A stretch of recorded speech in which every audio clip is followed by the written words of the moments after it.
This is my passion. This is what I love to do. But some days, sometimes, I'm just like you, man. I hate this job. Damn, I hate this job. Damn, I hate this job. Damn, I hate my job. Damn, I hate this job. I'm just like you. Damn, I hate this job. Man, I hate this job. Man, I hate my job. From a good dream I awake, sun rays on my face, planning out my day, hoping this ain't the one that I catch a case. I feel so good, I feel so straight. My manager keep calling me saying, hurry up, you late. Hurry up, you lay off. Y'all, man, I hate this job. Man, I hate this job. Been trying to play it cool, but it's hard to play it off. I've been hanging on to this bullshit, cause my car still ain't paid off. I know I'm on my way up, my boy just got laid off, so y'all, man, I hate this job. Man, I hate this job. These hoes is so ratchet. These hoes is so sneaky. Y'all don't even really pay enough for y'all to only pay bi-weekly. I'm trying to double up my cash. Take this job, shove it up your ass. Yo, man, I hate this job. Sometimes I wanna say, walk in and slap my boss. This shit is getting hard. Damn, I hate this job. Gotta make it out of this struggle, bruh. And I don't really mean to take it out on you. You just a customer, but damn, I hate this job. Damn, I hate my job. Damn, I hate this job. Damn, I hate my job. Damn, I hate this job. Damn, I hate this job. Damn, I hate my job. Damn, I hate this job. We're the reason why your stockholders always stay afloat. Yet I'm asking, are they hiring? Like everywhere I go, schedule will say 9, but I think it's fine if I clock in at 9:04. I work 40 hours a week plus overtime just to be bro. So y'all, man, I hate this job. Hate that I applied. So much has transpired since the day that I was high. Told me I could advance, but you were telling me lies. Gotta give your notice before I quit, but you don't say shit right before I'm fired. Damn, man, I hate this job. Sometimes I wanna say, walk in and slap my boss. This shit is getting hard. Damn, I hate this job. Gotta make it out of this struggle, bruh. And I don't really mean to take it out on you. You just a customer, but damn, I hate this job. Damn, I hate my job. Damn, I hate this job. Damn, I hate my job. Damn, I hate this job. Damn, I hate this job. Damn, I hate my job. Damn, I hate this job. You and your procedures, you and your protocol, you and your policies, none of that shit don't apply to me. You and your quotas, you and your standards, you and your 2 sick days a year. Y'all niggas bananas. Wonder why the postman's posted with hammers, going postal with Popo on camera. His wage got him enraged, stressed out, it's hard to maintain. He flips the middle, grabs his. He said, if you don't get the picture, I quit, you ain't shoot. Mother, man, I hate this job. Sometimes I wanna say, walk in and slap my boss. This shit is getting hard. Damn, I hate this job. Gotta make it out of this struggle, bruh. And I don't really mean to take it out on you. You just a customer, but damn, I hate this job. Damn, I hate my job. Damn, I hate this job. Damn, I hate my job. Damn, I hate this job. Damn, I hate this job. Damn, I hate my job. Damn, I hate this job. Look, man, I hate this job. I put my pants on one leg at a time, just like you. I'm out here trying to take care of my family. Damn, I hate this job. It's not always glamorous, for real, but I do what I gotta do for me and mine, you know? Damn, I hate this job. Damn, I hate my job. Damn, I hate this job. Damn, I hate my job. Damn, I hate this job. Damn, I hate this job. Damn, I hate my job. Damn, I hate this job. Damn, I hate this job. Damn, I hate this job. Damn, I hate my job. Damn, I hate this job. I'm just like you, nigga. Damn, I hate this job. Man, I hate this job. Man, I hate my job.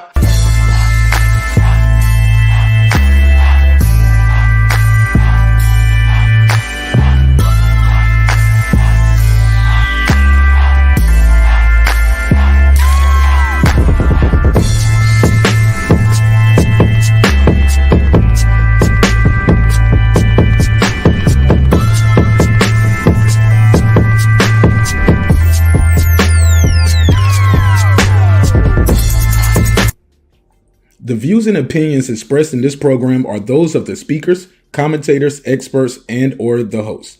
They do not explicitly nor necessarily reflect nor represent the channel's policy or the views held by the channel or broadcaster. The broadcaster or its channel cannot be held accountable for all or any views expressed during the program. Basically, if I didn't say it, don't come for me. You come for the person who said it. And please don't sue me for somebody else's words. With that said, let's start the show, motherfucker. This that squad side.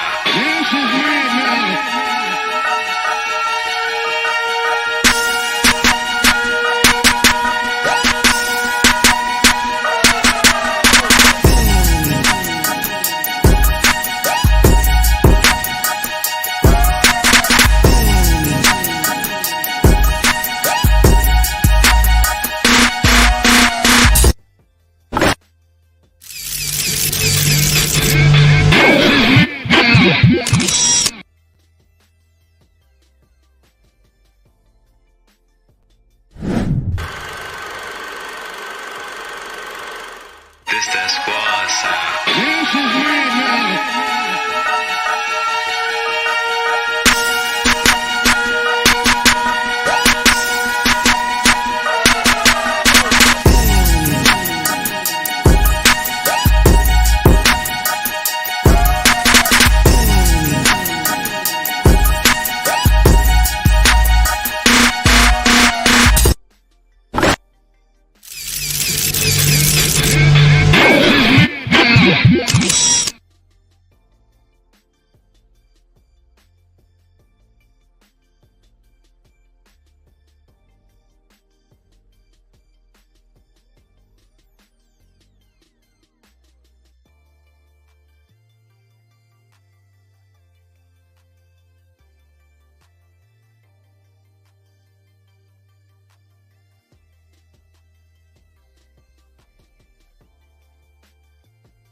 This is my passion. This is what I love to do. But some days, sometimes, I'm just like you, man. I hate this job. Damn, I hate this job. Damn, I hate this job. Damn, I hate my job. Damn, I hate this job. I'm just like you. Damn, I hate this job. Man, I hate this job.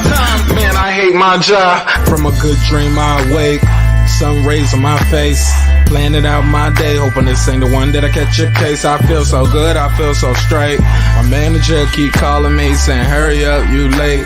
Hurry up, you late. Y'all, man, I hate this job. Man, I hate this job. Been trying to play it cool, but it's hard to play it off. I've been hanging on to this bullshit, cause my car still ain't paid off. I know I'm on my way up, my boy just got laid off, so y'all, man, I hate this job. Man, I hate this job. These hoes is so ratchet. These hoes is so sneaky. Y'all don't even really pay enough for y'all to only pay bi-weekly. I'm trying to double up my cash. Take this job, shove it up your ass. Yo, man, I hate this job. Sometimes I wanna say, walk in and slap my boss. This shit is getting hard. Damn, I hate this job. Gotta make it out of this struggle, bruh. And I don't really mean to take it out on you. You just a customer, but damn, I hate this job. Damn, I hate my job. Damn, I hate this job. Damn, I hate my job. Damn, I hate this job. Damn, I hate this job. Damn, I hate my job. Damn, I hate this job. We're the reason why your stockholders always stay afloat. Yet I'm asking, are they hiring? Like everywhere I go, schedule will say 9, but I think it's fine if I clock in at 9:04. I work 40 hours a week plus overtime just to be bro. So y'all, man, I hate this job. Hate that I applied. So much has transpired since the day that I was high. Told me I could advance, but you were telling me lies. Gotta give your notice before I quit, but you don't say shit right before I'm fired. Damn, man, I hate this job. Sometimes I wanna say, walk in and slap my boss. This shit is getting hard. Damn, I hate this job. Gotta make it out of this struggle, bruh. And I don't really mean to take it out on you. You just a customer, but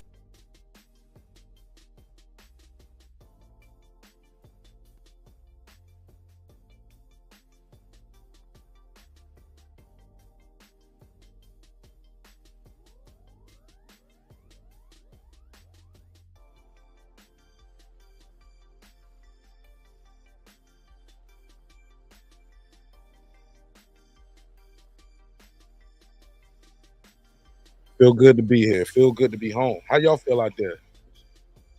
Shit, man. We got a lot to talk about in this episode.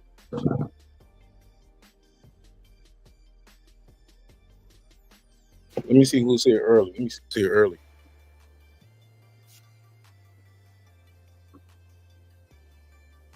One second. Where the light at? I need to get my light in here. Yeah.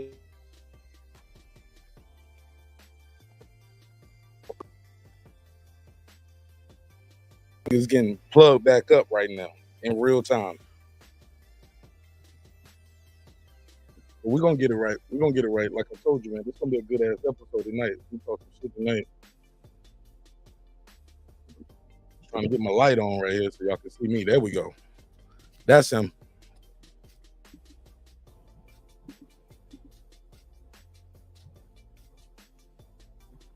Make sure I got my put my damn Crawford hat on so I could really make the haters mad tonight.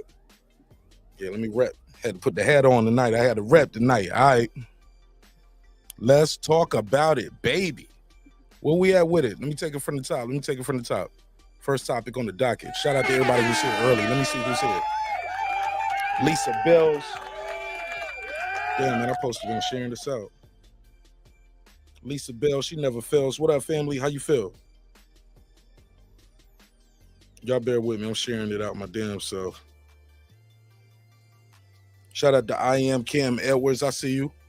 Who else in here? My boy Brim Reaper. What up, Brim? Puro. What's up? Puro, I know you was going to pull up on this one. You got to tell me what you think about this one, Puro. Do you agree or disagree? Question of the night, too, man. I know some people said it's a lot for Crawford to jump up 3 divisions. We'll play what Andre Ward had to say. Let Andre Ward sell it. Canelo ain't gonna never fight him. Never, nigga? Damn. That's fucked up. But do y'all agree? He said Canelo gonna duck him. I'm gonna play the audio. Trust me, we got the files. I'm just sharing my joint out right now. Just sharing it out.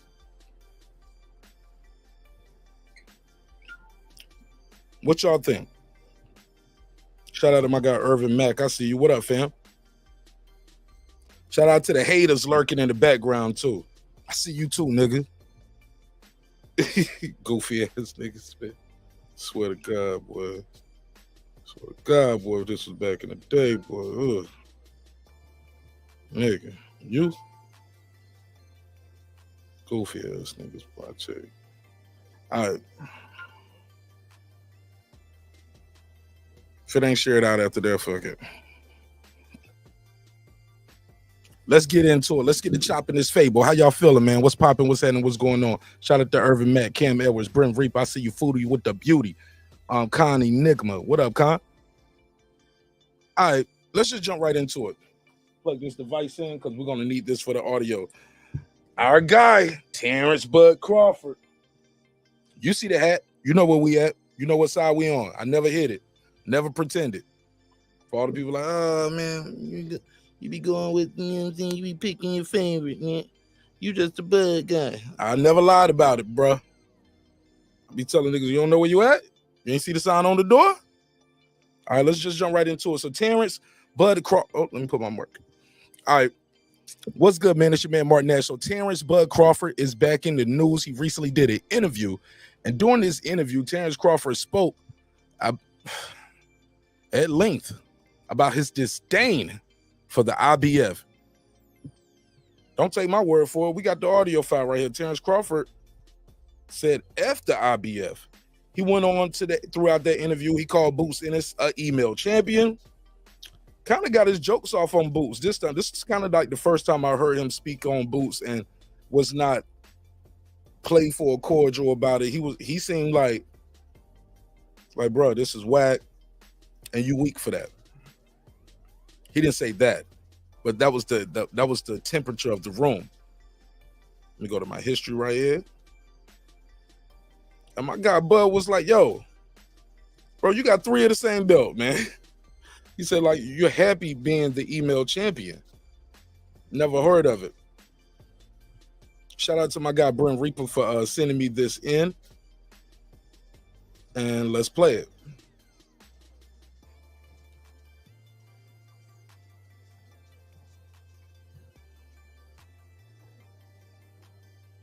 Man, I don't know, man. It's in the air right now. It's in the air right now. Can I ask you to talk on the record about what you're saying? You saw the focus in him and how different he's become. I'm just saying, you know, he's older, he's more mature now. You know, he's more focused now, and you know, he's talking about Shakur Stevenson right there, but we can fast forward through that.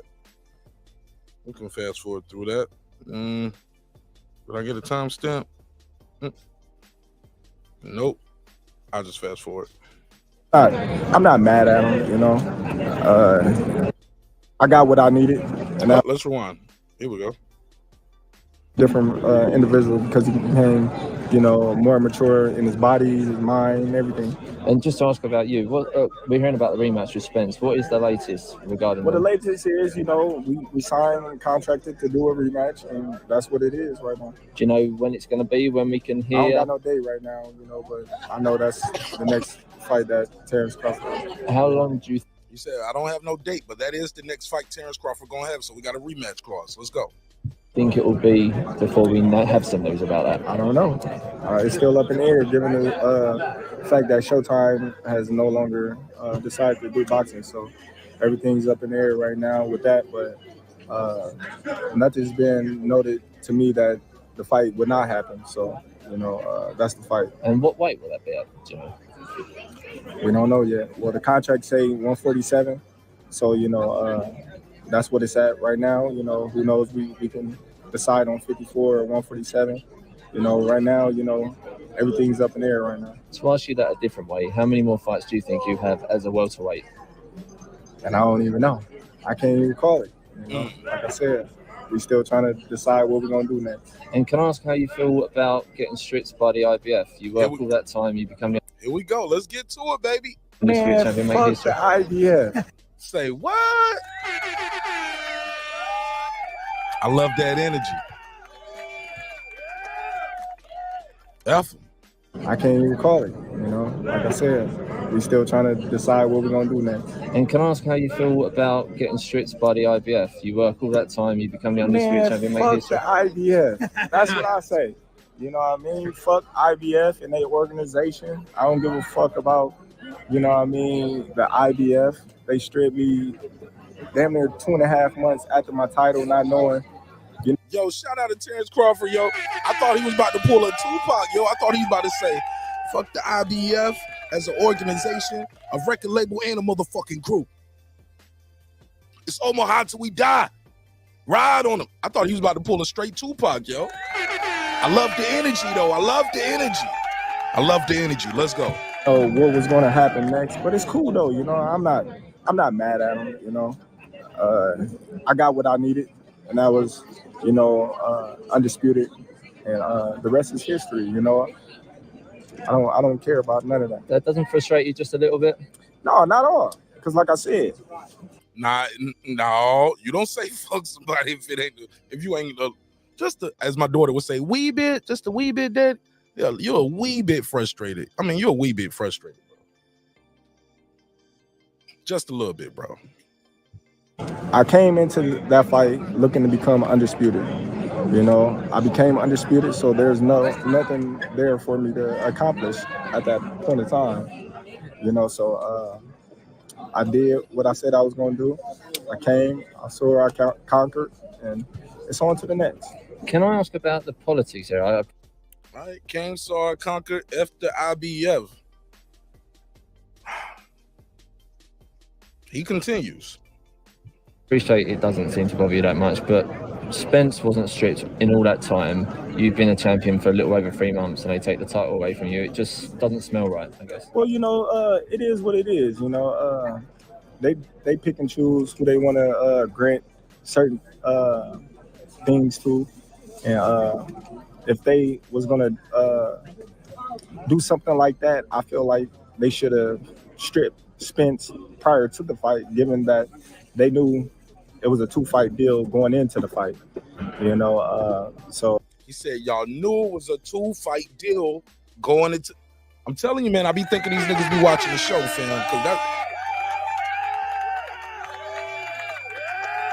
Didn't we say that already? We said it already.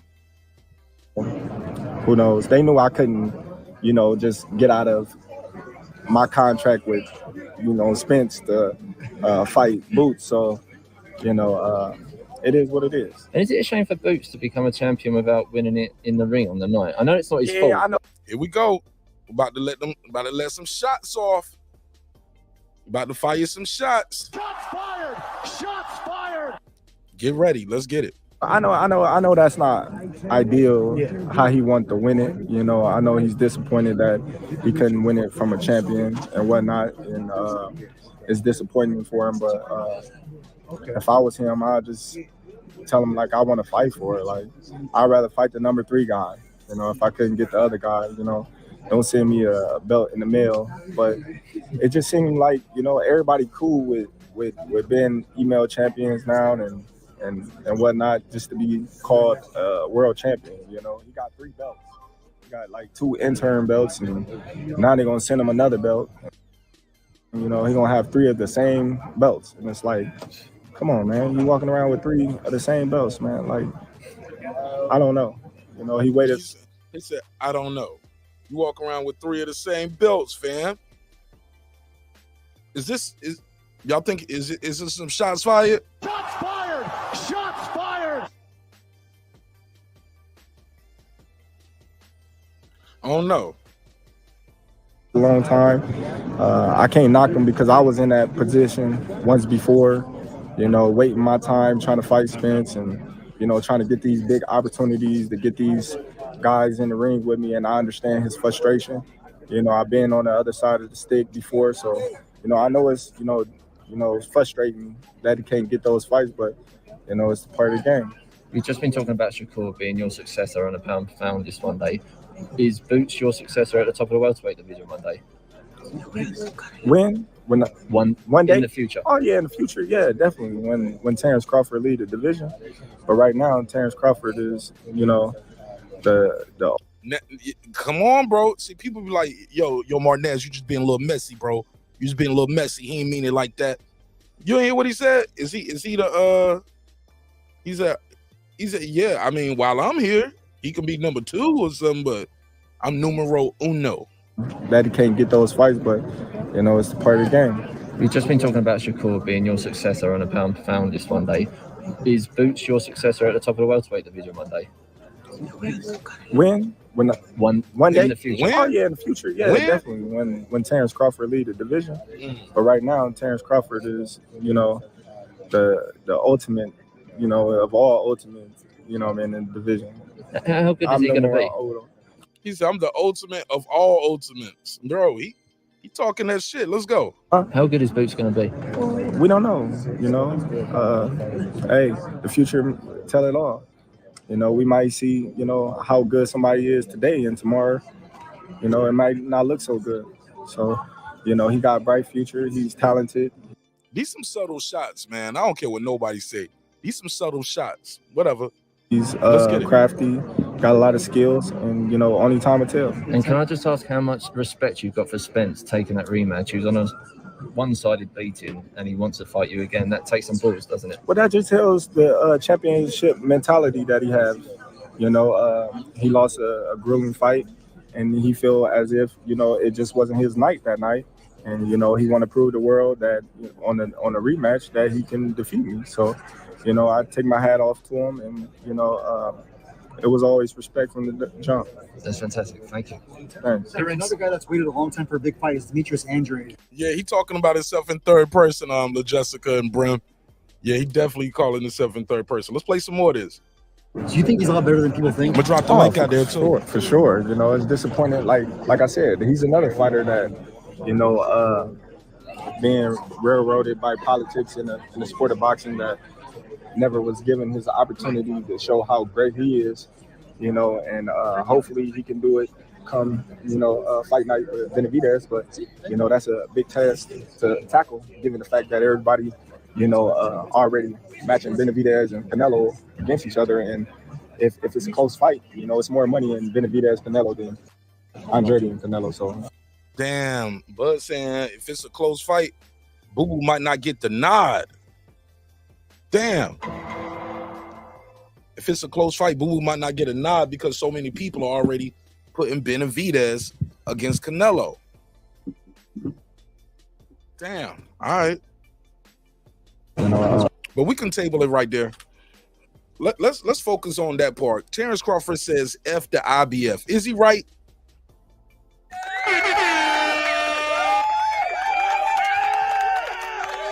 Is this going to affect Terence Crawford going forward, trying to get undisputed again? Is he damaging his relationships? Is he blackballing himself? I don't know. But I guess when you're knocking dudes out, it ain't going to the cards though, right? So it don't matter. I feel like he's going to have to win in tremendous fashion to get the victory. How do you? I know you've worked with Snack before. What kind of edge do you think they give to an athlete? I don't for say it's the edge. I think it's the fighter. Everybody's different. Everybody. Somebody asked him about Snack. Let's hear that again. You think they give to an athlete? I don't for say it's the edge. I think it's the fighter. Everybody's different. Everybody's program is different on Snack. I just use certain things with Snack that other people don't, or they do. So it is what it is. That's gonna be that one right there. The channels out there that saying Bud Crawford is cheating, they're gonna use that clip right there. Mark my words, they're gonna be like, see, he said he used certain things on Snack that other people don't use. The Snack program works. Boy, they hate me real, man. They hate me real as a motherfucker. Boy, I tell you, buddy, motherfucker, right here. I tell you right, look at here. Like my boy Mr. Golden would say, look at here. Yeah.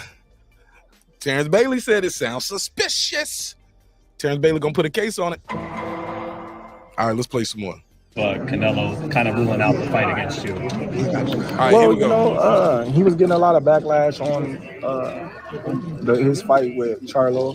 Charlo didn't put up a good fight, given that he was going up 2 weight classes, and a lot of people felt as if Canelo was a bully in that fight.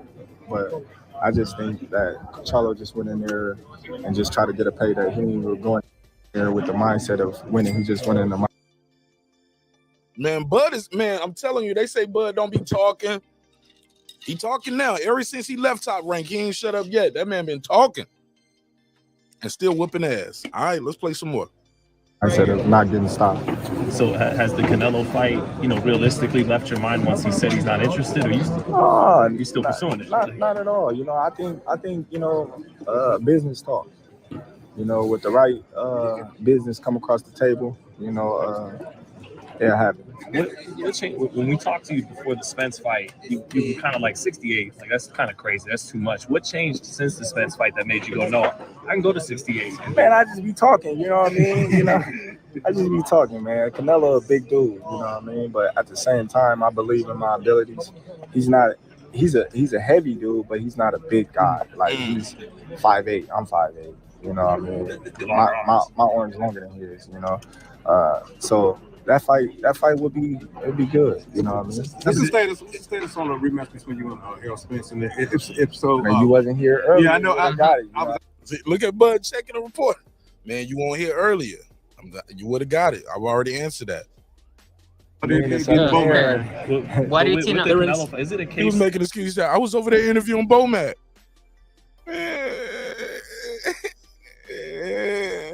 Yeah, cry, nigga. You should have been here earlier. Where it's like, I can handle that heat if he lands, or he's just not going to land here if you guys fight. Well, you're going to get hit in the fight.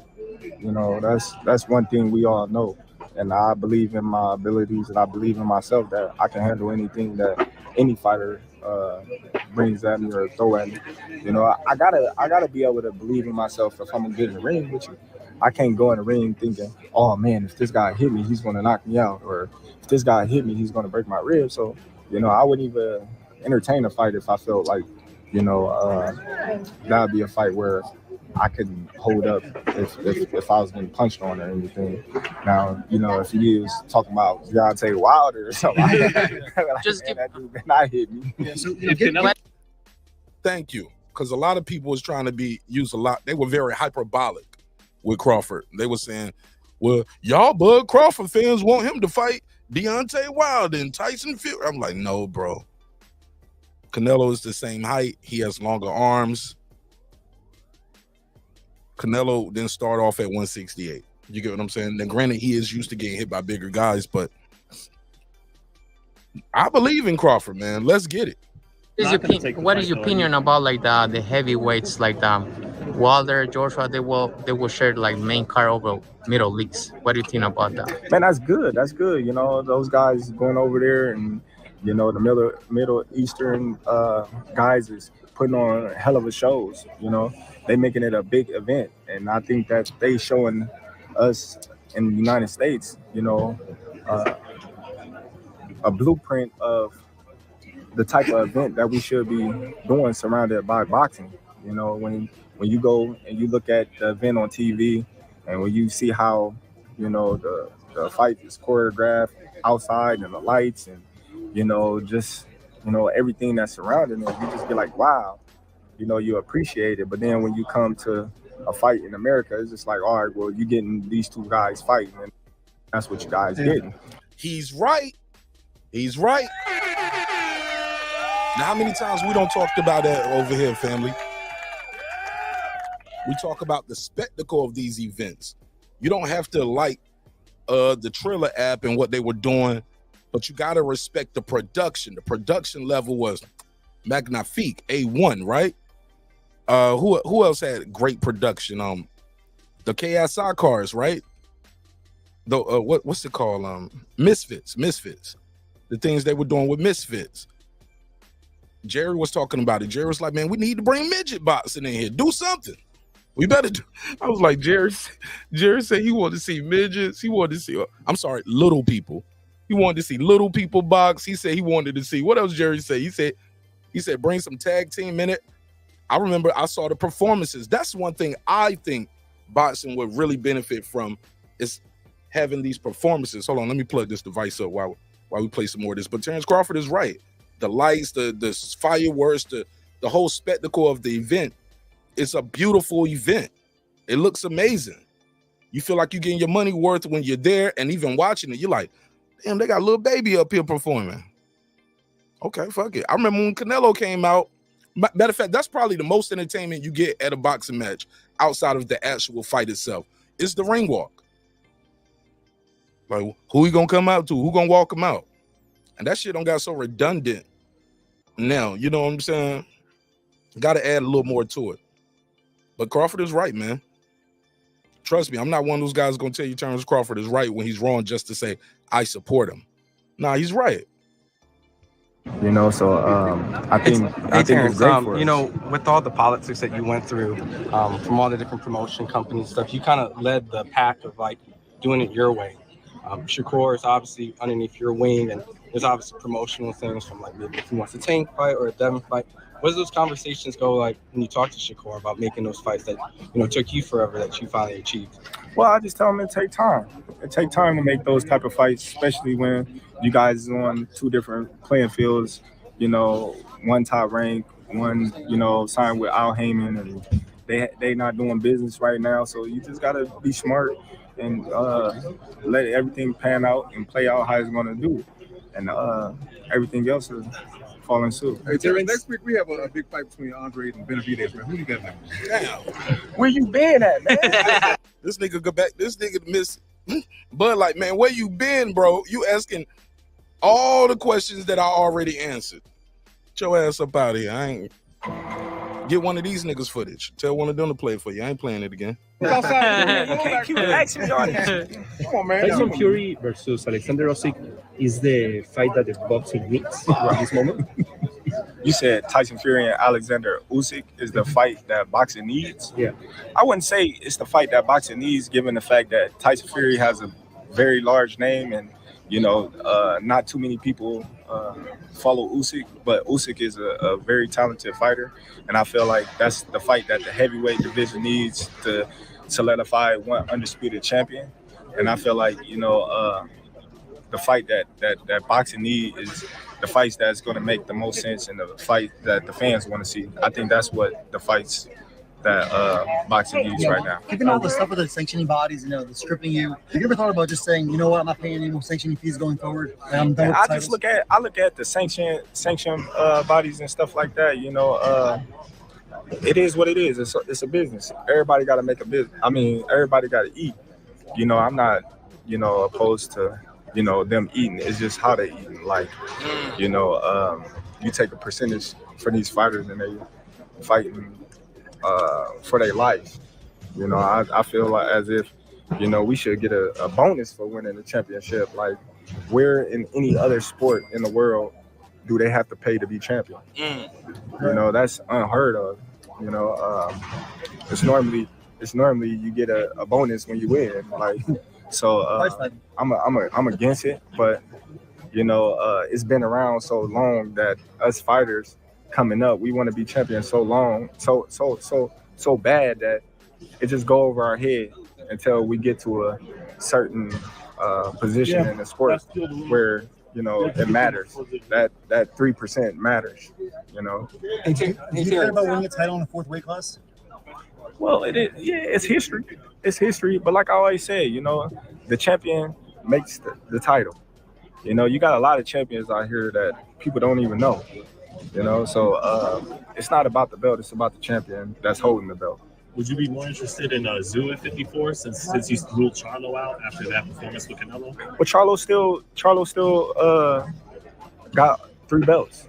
Okay, now I like the way Bud is talking here. See, because before it was like he took Charlo off his hit list. I'm glad he said, like, look, man, I just be talking, man. I'm a human just like y'all. I changed my mind. How many of y'all out there said y'all was gonna quit smoking and kept smoking? I'm gonna quit drinking and kept drinking. Oh, I'm gonna stick to this year. I'm gonna lose 15 pounds. New Year's resolution. And your ass still fat, nigga. I'm just saying, he's a human, bro. Sometimes we hold these fires to a higher regard and a higher standard than we hold our damn self. Let me say that again. A lot of times we hold these fighters to a higher regard and a higher standard than we hold our damn self. They say one thing that they can't never change their mind. If so, he's a liar and I don't like him. I don't like liars. Like, nigga, you lie every day. You lie on your taxes. You lie to your wife, nigga. You lie to your wife. How about that? Let's play some more. And after this, I'm going to drop the link and I'm going to open the panel up. You know, he's still the champion. You know, once you win, you know, the ring belt, that's the only belt that really matters. You know, I can lose all my belts right now and still have the ring belt, and they can fight for them belts, and it wouldn't matter what they fight for because they're only going to be recognized as a second-tier champion, and the number 1 champion is going to be the ring magazine champion. So the Charlo fight is still, you still like that option possibly? Well, you know, I mean, I'm not going to rule it out. You know, I'm not going to rule it out. I felt like you had ruled it out before when you said Charlo off your hit list. But maybe he meant coming off that loss too. Because he said, check my resume. I never fought a guy coming off a loss. maybe he should have said, Charlo got to build himself back up before he come at the real big fish. But at the same time, you know, right now, you know, I'm not looking to fight Charlo. Did you already get in his head that night when you talked to him? So Charlo he said, right now I'm not looking to fight Charlo. So Zoo might be an option. A little bit of both. I don't know, man. I just, you know what I mean? I told him what I was going to do. And, you know, as I was doing what I told him I was going to do, I let him know that he was next. And, you know, it is what it is. And Terence, can you redeem the Tyson Fury Francis going MMA? You know, wrestle some of those guys and show that, you know, you got one over. Nah, and then the dude talking about MMA and wrestling. That's pretty much You got boxing, you got wrestling. Nah, he said he ain't doing none of that. But that's it. That's it. So that's Terence Crawford.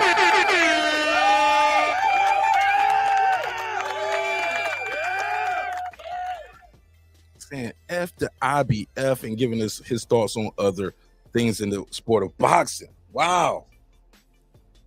Here's my take on it. Here's my recap. Here's my breakdown, and the link is out there. I pinned the link at the top, so you guys don't have to keep asking me to drop the link all night. It'll just be pinned at the top. And if somebody pull up and ask for the link, y'all help me out. Just tell them, hey, look, the link is pinned at the top. All right. Brent Reaper. Go ahead. What's up, fam? Good morning, my brother Noomsy. My brother Moonsy has forgiven me. What's poppin', my G? What's up? Nothing much. I'm glad you played this, man. You know, I agree with most of what Bud say, but I just want to send it to me too. Appreciate you, bro. Oh, no doubt. Just in case, usually you be catching everything, but just it caught me off guard when I saw it. So I said, let me send it to you since it caught me so off guard. So yeah, don't never assume I already seen it. Send it to me, bro. I appreciate you, bro. No doubt. You co-produced the episode. Oh snap! Oh, there you go. I got some producer credits. Yeah, man, you producer credits tonight. Hey, look, out there. I built his show. So my ass cap is gonna get like what, 20 cents? I sent him a topic back in November, 3 years ago. So my ass cap gets like 20 cents. 20 cents on my ass cap. Man, I'll share your show 20 times. How about that? That's cool. We get no YouTube publishing over here. I don't get no YouTube publishing. Publishing checks off YouTube is crazy, but go ahead. Nigga telling you they want part of your YouTube episode is crazy, right? That's crazy. That is wild. That's ridiculous, actually. All right, so Bud saying F the IBF, right? Yeah, I ain't got no issue with it. I'm finna tell you why. The issue isn't that they strip Bud, because if Bud's going to 154, so be it, right? You know, and there's even people that dislike Bud is keeping it real about this. But if they stay at 147, it should be an issue. But here's the dynamics that really rubs me the wrong way. Bud had 100 days before they stripped him. He stated they knew what was going on, right? Also, they never stripped Errol. No. He said I didn't even have 100 days. Yeah, he really didn't, because they sent him the letter at August 25th. Right. But we saying about the time between him having the belts and him getting stripped was 100 days. When they stripped that was the total time. November, right? Yeah, they just stripped him 3 days ago, right? So yeah. So here's the dynamic that rubs me the wrong way, and this is where the real issue is. Do you know that the IBF has a mandatory for 154 for Charlo since 2019? Nah, I didn't know that. I never heard of it. Heard of it. So IBF has had a mandatory at 154, and they allowed Charlo to pay step aside money twice to be able to fight the Undisputeds, right? Now what then? I'm sorry, go ahead. I thought that rule with the mandatory was when you win the title, your very first fight after that has to be a defense. When did he win it? He won it when he fought Jensen Rosario. Okay. What year was that? I know his next fight wasn't no defense. His next fight was after that. They let him pay step aside. Yeah. They let him pay step aside money to, and I forgot the gentleman's name. I was trying to look it up, but I'm not really that hard pressed on who the gentleman is. It's all good. But they let him pay step aside twice, right? And then on top of that, he goes up to 168 and fights Canelo, right? Mm-hmm. So he was able to pay step aside multiple times, go up to fight Canelo, and now they just ordered that fight, and they gave him till November the 9th. Do you know they gave him an extension to negotiate the fight? They just gave him an extension on that. So you'll strip Bud when he just gets the belt and he inherits someone else's mandatory that you should have probably stripped a year ago, or mandated him to meet his mandatory. And their president admitted that they should have did that with Spence. But you can say that and try to cover yourself. But when you got other examples like at 154 where you have a mandatory that has not been met since 2019, which is 4 years, right? And then on top of that, what they did to Joe Cordina won the IBF title. He hurt himself a month after winning the IBF title, and they stripped him for it. So don't you? So the excuse that you use, what people use that, well, Errol got in the accident and all this, it don't fly because Joe Cordina got hurt doing boxing activities 1 month after winning the title, and they stripped him for it. So that argument goes all the way out of the window. So my issue is the inconsistencies of these sanctioning bodies, and it makes them so hypocritical and corrupt by doing so, by picking and choosing. And unfortunately, I have to say this, it may not be the case, but it's the PBC fighters they give the leniency to. Anybody that's not PBC, they didn't get the leniency. Joe Cordina's not a PBC fighter, he didn't get the leniency. At the time when they stripped Canelo, he wasn't a PBC fighter. They didn't give him any leniency, and they didn't give Bud any leniency either. So if you're gonna do this, just be consistent. I don't care if you strip people based off this, so be it. That's your rules, but maintain the consistency within those rules. And that's why I don't blame Bud for telling him F IBF, because IBF has been greasy to him since he's been in the game. They was about to do it to him at 140 as well, but he was already leaving, so it didn't make a difference. They don't rock with Bud, obviously, and that the sanctioned body's job should not be to be picking favorites and saying, oh, because I like this favorite, I'm gonna give them this type of leniency. No, stay consistent, seriously. And that's my thoughts on that.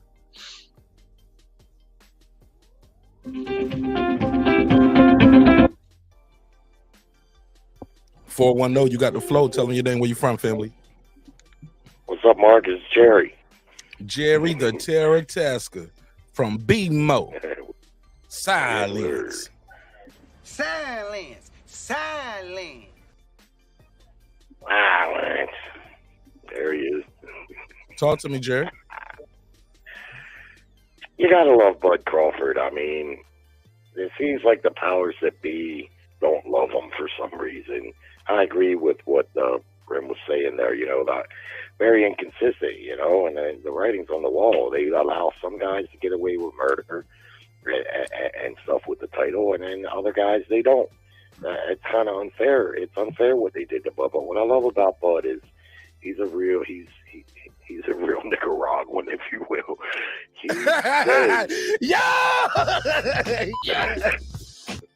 Yeah. I gotta believe that he's a real Nicaraguan. Yeah. Yeah. What he said there is Jerry, you ass about to get canceled. You about to get canceled tonight, but fuck it, I get it. Hey, man. I'm here for the jokes. I love it. Go for it. Yeah. I'm just having fun, just like you have. Yeah, it's play on words. It's play on words, man. It was creative. That was creative. Bud said just what I said the other night. A couple things. One, he doesn't give a fuck about that IBF belt. Now, he doesn't like how he got treated because it's unfair, and you can't blame him. But in the big scheme of things, he don't give a fuck. He's already won it. Everyone knows he's the champ at welterweight until proven otherwise. So while the politics suck and they're unfair, I don't think he really gives a shit. Two, he said what I said too about Boots wants his shot. He wants his time to shine. And you heard Bud say, I was in the same position before, so I understand. He's not blaming Boots, really. You can tell he's not really blaming Boots Ennis. At least from what I heard, I was on the phone with my brother when you were playing that, but I was kind of listening, And that's what you gotta love about Bud, man. He is a straight shooting dude, and even though he doesn't always get treated fairly, he is fair-minded. That's what I got from that, He knows that Boots is just like what he once was. He's a good fighter, and he wants his time to shine, too. The IBF just went about it the wrong way, and to expound on Brim's point about the inconsistencies and sanctioning bodies, I mean, they're the worst. This is why I've always been an advocate for one title. You know what I mean? It's great, well and good to have four, but really it just fucks things up. You don't need an undisputed champion when there's only one belt. That guy is the champion. So you don't need an undisputed champion at that point. And the politics of it is that a lot of fighters could become undisputed if they get the opportunity, but not all of them get the opportunity. So, one title belt, and then a few other things. I don't want to clog up the whole line like I sometimes do. But nah, you good, bro. You be cooking, bro. Go ahead. Okay. Yeah. that fight in Saudi Arabia. I mean, that's great, but I also agree with the Reaper on that too. That's a double-edged sword, right? Because what I've seen from the Saudis is they like to stage world-class sporting events. And the reason the card was able to come together so quickly is just like the other ones. They throw so much money at it that it eliminates the politics. So they just throw money at it, and that gets the job done. So, but the thing is, they like today they'll have a world-class boxing. Usually heavyweights is what they like to pay for. Tomorrow they'll have a world-class tennis match. Then they'll have a PGA golf tour.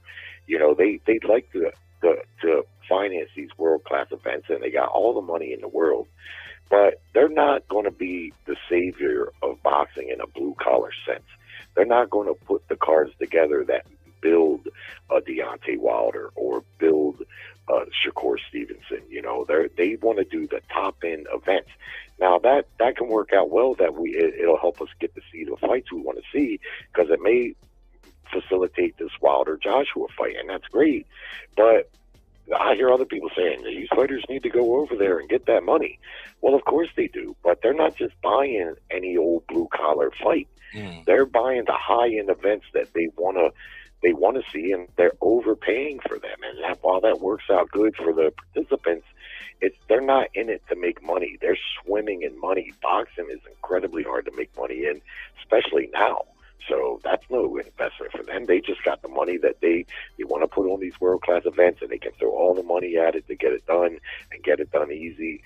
And that's what I see. So it's good on one hand, and it may not be so good on the other, especially if, like what he says, fighters think that they can use that pay scale to negotiate fights on a domestic level, right? You see what I mean? Mm-hmm. Because they're gonna be like, hey man, we're not swimming in old money here. I've seen things on YouTube. These Saudi guys have to build warehouses to keep their money in, not a bank, a warehouse. They swimming in money. They don't need to try to make money on boxing. That's why they pay these gross amounts for these high-end events that they want, because they want to stage them and they got the money to do it. With that being said, that card is an intriguing card. I like the Wilder fight. You got to be careful how you bring him back. He's been inactive for a long time. Took a couple of beatings there against Fury, and let's face it, he's not young. He's got 50 plus fights. I mean, I wouldn't bring him back against anyone too top end right now. So I think that's a pretty good matchup to gauge where he's at. The other fight, the AJ fight, I don't know, man. I'm going to hold off on making picks because it's very hard to say. But I think that's a tough fight for AJ. That guy, Whaley, he's a tough guy. If nothing else, he's very tough and durable. And then Miller, I mean, this guy, unless I missed something, he's been out for a long time. It's hard to gauge where he might be at. He might get whooped just because of being inactive, you know. Or possibly even get injured. And what the fuck that is behind his ear, I don't know. What the fuck is that behind Big Baby's ear? Does it talk to you? Does it talk back? Who's fighting that motherfucker? Right. Yeah. Hey, look, the back of his ear and his hairline is fighting that shit. His barber is fighting it every time he line him up. His barber like, man, I don't want to cut this shit. This shit gonna scoop. Shit gonna skeet on you, man. That shit gonna be busting pus and blood on your face, man. That shit look nasty, bro. That shit look infected, bro. Yeah. Now, my wife, when I first met my wife, she had a lump like that on her head, like right above her hairline, right? And damn, I was getting some head one time. I felt that shit. I was like, what the fuck is that? Right? And my wife's a beautiful woman. Yeah, the unicorn. She was tickling you with the unicorn when she was top of you. Well, I told her we got to get that shit looked at. She was scared, you know, like anybody would be, right? But she wound up having it removed, and it was fatty tissue. That's all it was. How did it get there, though? It had to be some kind of trauma at some point to start that, right? I think she had what they call a CFS leak. This is cerebral fluid in the brain. Damn. Like, Yeah, like if you get an impact from a car accident or different ways it can happen. It can make you go blunt. Away. Man, I think bro, I had an uncle that had something like that. I think he hit his head on the steering wheel or something, and he never got it taken care of. And I remember my aunt was telling me, she said, I think he lost his sight. He's deceased now. He died like last year, 2 years ago now. She was like, he had that knot on his head from when he hit his head on the steering wheel. He never got it looked at for a long time, Q. And I think that's why he lost his sight. I think eventually that stuff, when it went down, also that shit just went away. But it was a long time. She said, but that fluid had to do something. And she was like, that's just not normal for you to have something like that long and you just don't get it checked out. And she said, I think that was part of the reason why he lost his sight. Yeah. But damn, man. So, hey, look, so was it for you to feel that shit while she giving you head? Either she went down real deep or that shit was sitting out real far. She had the damn mic. Hey, look at the camera. She had a microphone like this on. Trying to top you off with one of these shit. She had a dick going out her forehead. Like, hold up, it's another dick touching me. What's going on? Yo, don't never play this episode for your wife. She gonna kick your ass and my ass, bro. Oh my God. She's way deep in the bed and on the other side of the house because I would never indulge that. I must be getting real comfortable nowadays on the show. Man. Hey, look, I fuck with you, Jerry. But also, I wanted to say, and I don't mean to jump topic here, but you've been doing it already. Go ahead. I'm good at that. Well, I'm really looking forward to this fight tonight. Shakur Stevenson, man, this guy is an ultra talent. I don't think, he hasn't really gotten the high profile fights or really had his chance to really make a mark. But to me, out of all the fighters in the game, this guy might be the very best one in the entire fucking game. And I don't know what other people see when they look at him, but what I see is he's big as fuck at 135 from what I can see. Now, I've seen the weigh in tonight. He was like 1.5 pounds under. He looked really good on the scale. But, man, is he big at that weight, if you ask me. But more importantly, watching this guy, they used to call Loma the Matrix. But when I watch Shakur, his defense, in my estimation, is maybe the best defense I've ever seen, including Mayweather, Pernell Whitaker. Mayweather and Whitaker, they had great reflexes because that's what really makes for great defense. But, Whitaker used to get hit some too. People are a little bit revisionary about Whitaker. He was slick as fuck, but he did get hit some. Now, Floyd probably got hit less, but Floyd, his defense was based on a technique, the shoulder roll.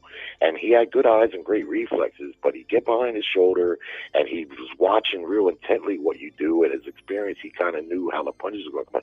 Shakur doesn't get hit. It's almost like he's on autopilot.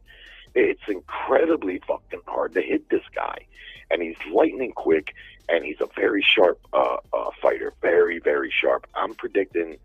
My prediction for the fight is it's going to be a good fight, but I think he's going to stop this guy. And this guy's a good fight, man. It's a tough task. This guy's strong. He punches hard. He comes to fight. He gets wide with his punches, and I think he's going to be over aggressive, and I see Shakur stopping him.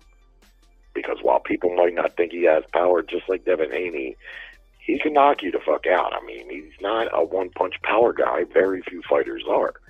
Tank Davis, of course, is, but don't think that, he's definitely not feather-fisted. Definitely not. But I like the matchup. And even the guy that Shakur fought when he entered the division, I didn't know a whole lot about that guy, but I remember looking up on him a little bit. He was like a top 5, top 8 lightweight. Shakur didn't really get any credit for that fight, but that guy was no scrub. Right. Especially for just entering the division. That was a fucking pretty good matchup. And he beat shit out of him. And I got a feeling he's going to do the same thing to this very tough and formidable opponent that he's going to face, tonight. I can't wait to see it. And look at us. We get it for free. ESPN, baby. This is a good card too, man. You got Navarrete on the card. I'm gonna get to that topic later, but I appreciate you though, Jerry. All right. Well, lastly, let me say this. Damn, that wasn't the last thing. No. Jerry, keep going. Keep going. Damn, bro.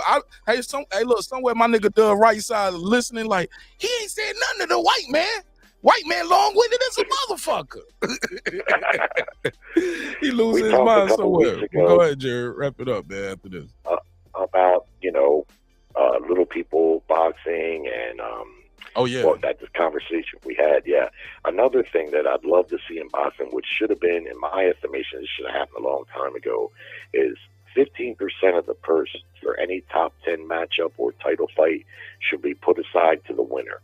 Everyone, not the fights outside of the top 10, like where prospects are being brought up, but for top 10 fights and title fights, 15%. You still can negotiate the 85%, right? And the split there, but the winner gets 15%. How about that? They get an extra 15%. What I'm saying. I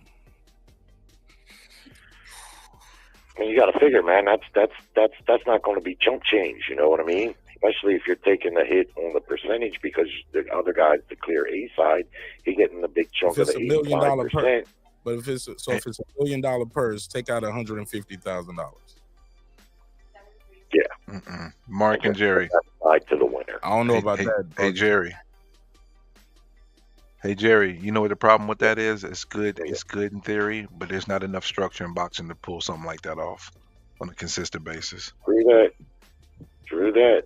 I know that, but my point has always been, at least in my estimation, boxing's got to make some changes, and some of them may be radical, but if not, we're going to be looking for a savior. Like people talking about the Saudis being a savior, maybe not, I don't know, but in my estimation, boxing is well past due some serious changes, and I'm not just talking about ring walks. That's only going to entertain so much, and I just feel like boxing's left a couple generations behind. They've left them behind. They haven't done things to make it more entertaining, especially like I got fans that are casual boxing fans, people I know. I've had them over for fight cards, and it was notorious when Mayweather, I'd say, man, I'm really looking forward to this fight, and they watch it and be like, man, what the fuck was that? They didn't even, they wouldn't be entertained by it at all. Also, too, Floyd was so, at that point in his career, his hands was bad, but his defense was so amazing.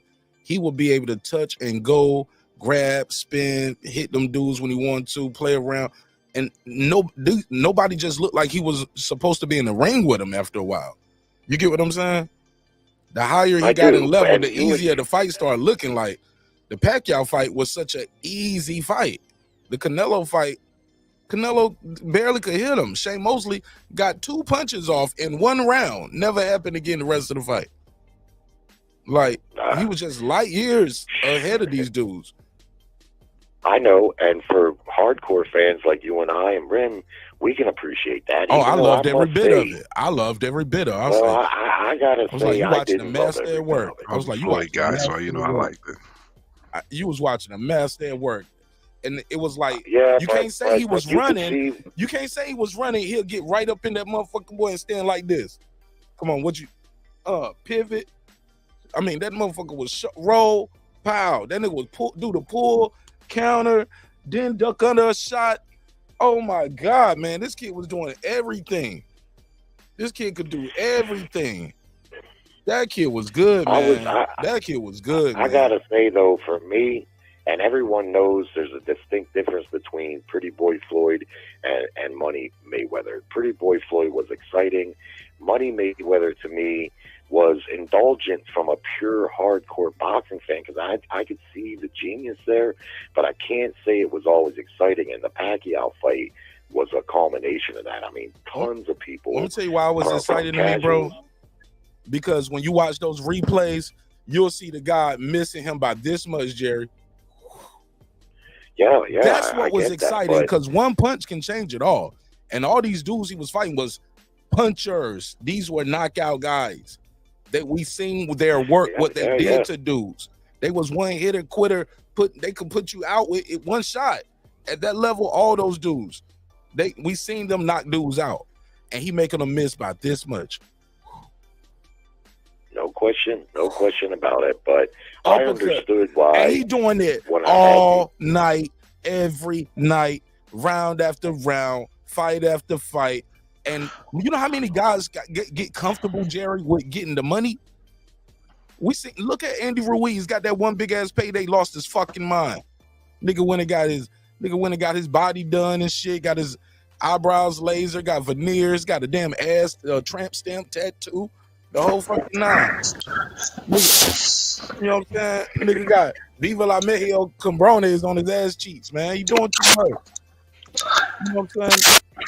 Somebody fix that mic. Somebody might. Ooh, that's bad. I think it might be you, Brent.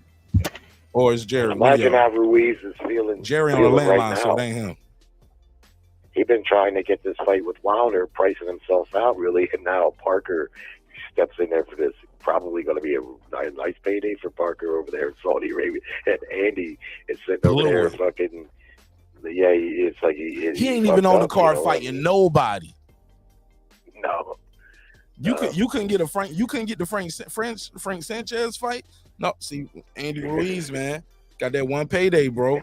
So it's hard, bro, to stay at the top and keep getting that life changing money. Yeah, and it also correlates to what Grim was saying about the pay scale and what that you can expect and this and that. You know, that he's a good example. He got that really good payday against AJ, and now he seems to think that when he fights, he should be getting those type of paydays. I used to be prom queen. Right. Bro, that nigga out here, I used to be prom queen in 1973.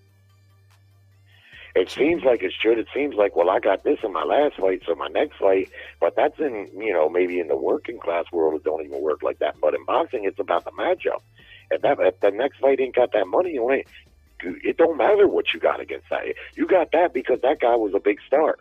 You see, that's how he got that payday against AJ. We all know AJ is the ticket there, not Ruiz.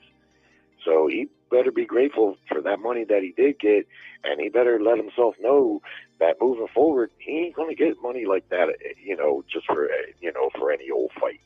He ain't gonna happen. But anyway, thanks for letting me get those things off, and I'm really looking forward to the fight tonight. Man, look forward to that clip I made. Oh, I watched it. No, the next one out of this episode. Oh, now you're gonna make another one, huh? Oh, hell yeah! I'm about to paying make you. some. Hell yeah, man! I'll break y'all some, man. I'll break y'all some. I'm just fucking with you, bro. Hey. But I love the editing in that with the Archie Bunker and the Jefferson's editing in there. It was brilliant, brother. Man, Brilliant. I appreciate you, man. I'm trying to be great, Jerry. I appreciate you, bro. Thanks for being a good sport too. Jerry gave you some mean bars. Yeah, stay away from the Nicaraguans out there too, Jerry. They looking for you. Yo, Jerry came in with the flame. All right, that was fun, man. That was fun. Oh man, did not expect them to talk that long. This nigga Jerry, boy, is the word long-winded personified, but good call though, nonetheless. Good call. 3LW, 3 long-winded.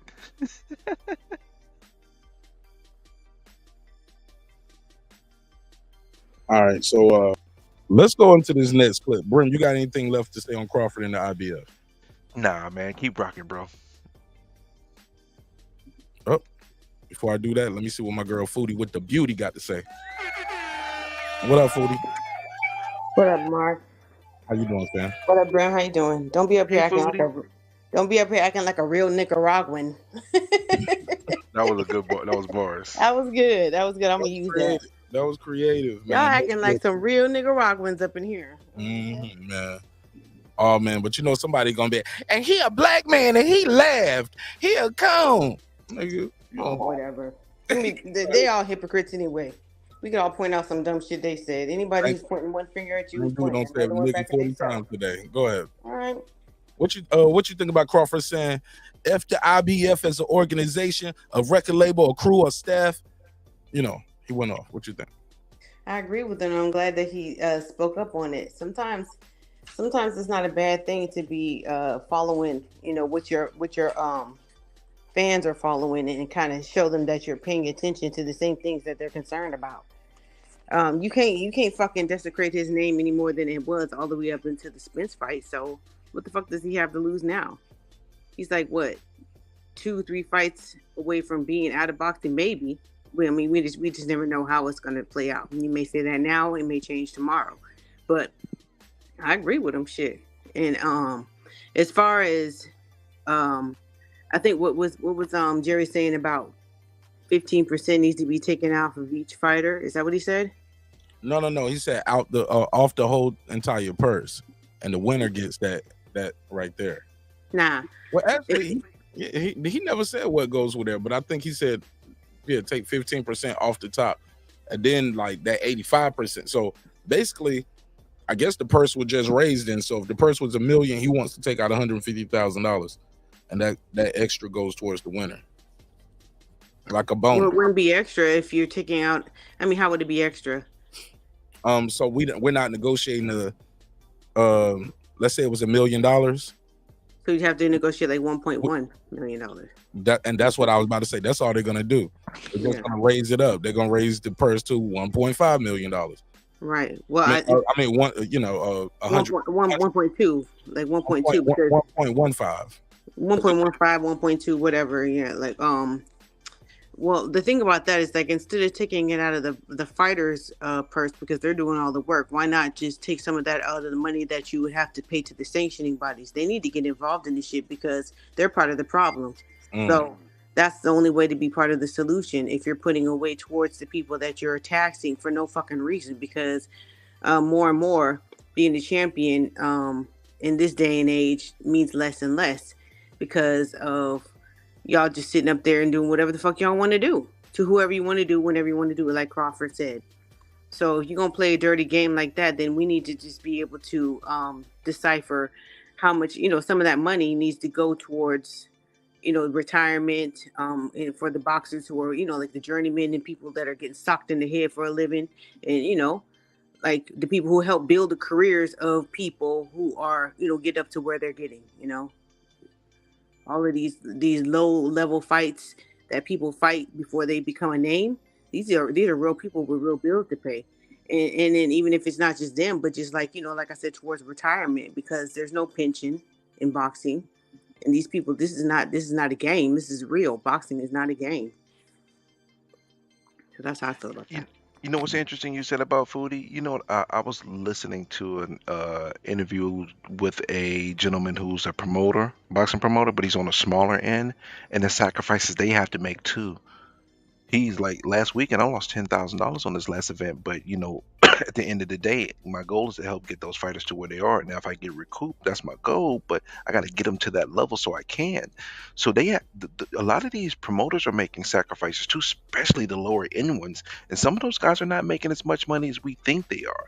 So it's some of us as fans don't necessarily understand as well, because when I was listening to it, there was some things I was hearing that was really interesting about what they have to do on the lower level as helping the fighters get to that point. And I think all those people are all putting themselves in a position where they're not really gaining. No, well, I get that, but that's the price of business. Amen. You win some and you lose some. If I go and I put my money towards flipping a house and it doesn't make any money, then am I supposed to say, oh, government, give me some money back because I made a bad investment? No, it doesn't work like that. On their end, it's just as far as that subject goes. You chose to get into this business, you know that you're gonna have to put up a lot of upfront capital. Then, if you lose, you lose. If you win big though. That's the thing. Yeah, because that person he won, well, Alicia Bumgarner, because he helped her from the bottom up, so he ended up profiting off of her eventually. Right. Yeah. So that's just that. Like I said, that's just the price of business. I mean, you have to be smart and do your homework and use your instincts and make connections with people who know how to scout talent properly and develop talent properly. I mean, that's the price of business. So, Foodie, what you think about what Bud said? He said if he was him, he would have said, "Yo, let me fight the number 3 guy or something if I can't get them other 2 guys." But he said guys are so excited and just so ready to be a world champion. Well, he was saying that about Boots. Yeah. You didn't hear him? A little. I was kind of doing something when it was going. I got you. I got this queued up right here. Don't worry about it. Your boy got you. Right. Yeah.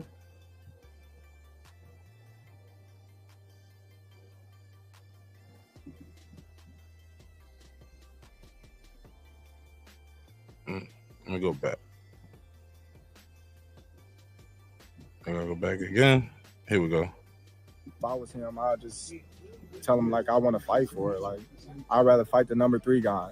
You know, if I couldn't get the other guy, you know, don't send me a belt in the mail. But that's how you start off. Right. I 100% agree with him. Tell him like I want to fight for it. Like, I'd rather fight the number 3 guy. You know, if I couldn't get the other guy, you know, don't send me a belt in the mail. But it just seemed like, you know, everybody cool with being email champions now and whatnot, just to be called world champion. You know, he got 3 belts. He got like 2 intern belts, and now they're gonna send him another belt. And, you know, he's gonna have 3 of the same belts. And it's like, come on, man, you walking around with 3 of the same belts, man. Like, I don't know. Yo, he clowning a little bit too, right? Yeah, well, I feel him on that shit. I would not want that if I were Boots. I would like me and Porto and some other people. Like, I understand the politics and how things are working. And I know before they had the email champ, they had the paper champ and all that kind of stuff.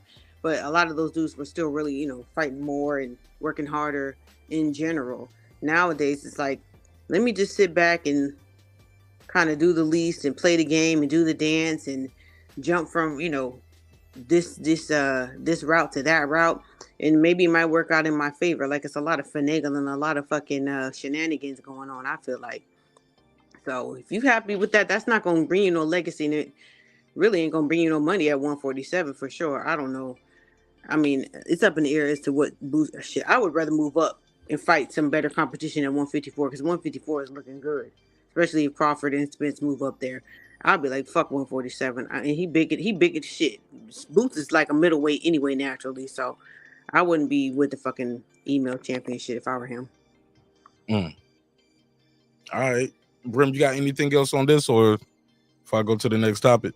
No, I'm gonna let you flow, man. It was Foodie's turn, man. All right, so cool. now you can flow on, baby. Close it out. I was gonna let you close it out. All right. Excuse me. All right, so Andre SOG Ward just did an interview. The interview is on a channel called Tobin, Tobin, or is it Tobin? Tobin. And he does this interview. Check them out too and subscribe to him. I think they only at like 32,000, man. Let's go subscribe to him. Check them out. And let me rewind this back a little bit. They talked about his book. He has an upcoming book. Andre Ward said after this press tour, he said I'm gonna take a little break. He said, man, I've never talked about myself so much, you know, since the movie and the book. And I was like, since the doc and the book. And I was like, nah, nigga, we gotta make the movie now. Gotta make the movie based off the book. Insane. All right, so they're gonna ask him about Terence Crawford. Here we go. Maybe a Canelo super fight. Do you think that's too much for him? Would that be? Watch this. For his performance against. And he's gonna allude to, and he's gonna say the quiet parts out loud. He's basically saying Canelo is gonna duck Terence Crawford. Let's hear it. Errol Spence. It was one of the most thrilling things. One of the best pieces of work I have ever seen in a boxing ring. 2 people at that stature and one getting pieced up like that. You don't see that very often. Insane. For Terence, this talk, maybe a Canelo super fight. Do you think that's too much for him? Would that be too much, biting off too much, or is he skilled enough that he could pull that off? He can do it, for sure. And to show you that he can do it, Canelo, I don't think Canelo's going to take that. Really? I don't think so. You see him saying Terrence's name? No. No, I hear. I don't get anything out of that if I beat him. I'm like, oh, it feels like everybody would want to see that. Yeah, I think it'll sell better than I think any fight that Canelo's had in the last few years, outside of probably the Golovkin fight.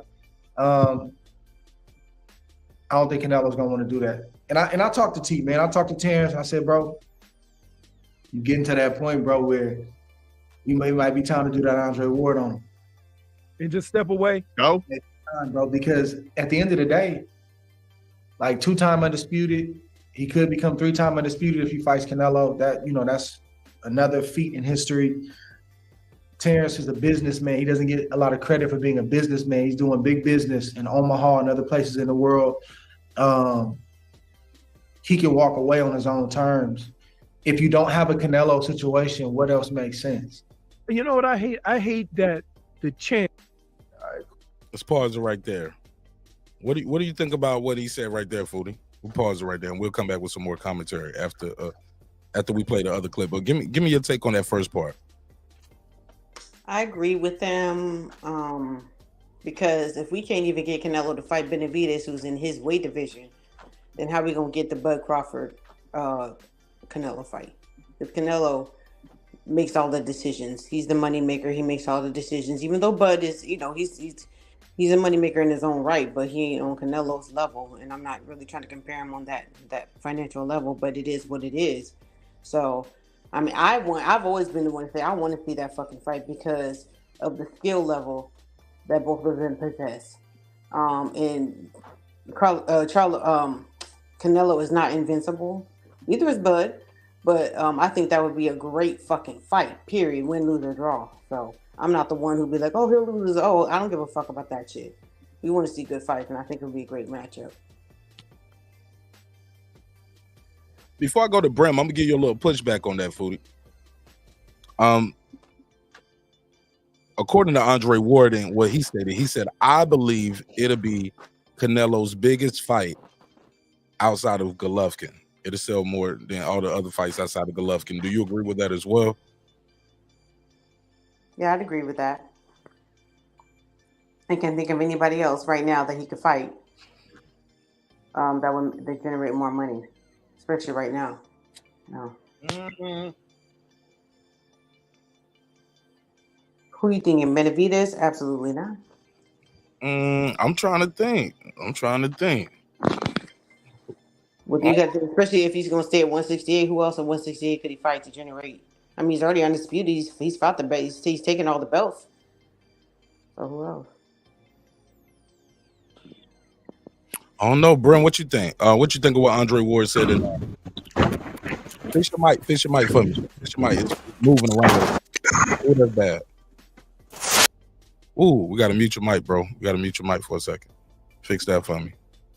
You good? Ooh, that's bad. Brim, you got to bing back in, brother. Try to bing back in. He sound like he just got caught napping at work. Like, what? I was asleep. It sounded real distorted. It was like... That's all I heard. I didn't even hear him. Yeah, I couldn't hear him neither. All I heard was that sound. All right, let's play some more of this. What else makes sense?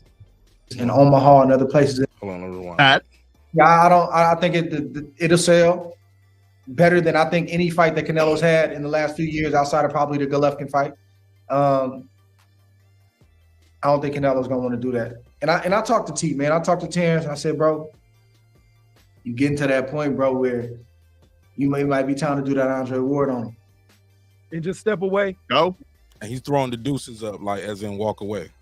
Bro, because at the end of the day, like 2-time undisputed, he could become 3-time undisputed if he fights Canelo. That's another feat in history. Terence is a businessman. He doesn't get a lot of credit for being a businessman. He's doing big business in Omaha and other places in the world. He can walk away on his own terms. If you don't have a Canelo situation, what else makes sense? You know what I hate? I hate that the champ always has to put himself in harm's way. So a guy like Terence Crawford, they sometimes feel to get validated, they got to just keep going. You know what I mean? And I hate that. It ain't his fault. Nobody can fight him. I think Terence is different. Now we'll see, right? Like I talked a good game. Hold on, what did he just say? Let me hear that again. What did God say? He has to put himself in harm's way. So a guy like he can walk away on his own terms. If you don't have a Canelo situation, what else makes sense? You know what I hate? I hate that the champ always has to put himself in harm's way. So a guy like Terence Crawford, they sometimes feel to get validated, they got to just keep going. You know what I mean? And I hate that. It ain't his fault. Nobody can fight him.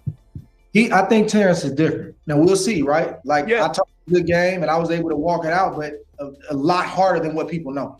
You didn't see the days that I was like, man, I'm about to pick up the phone and call my manager.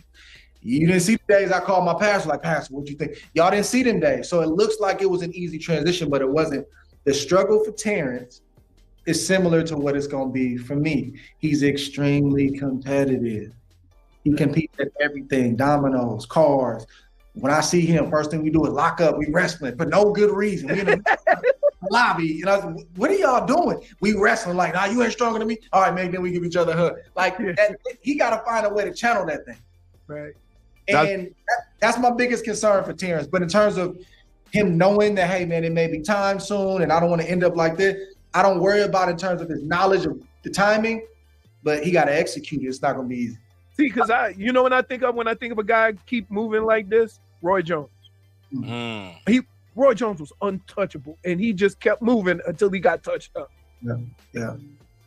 But I think T got a lot left in the tank. I think Terence, given his lifestyle, man, never touched a drink or alcohol or nothing, smoke a weed, nothing.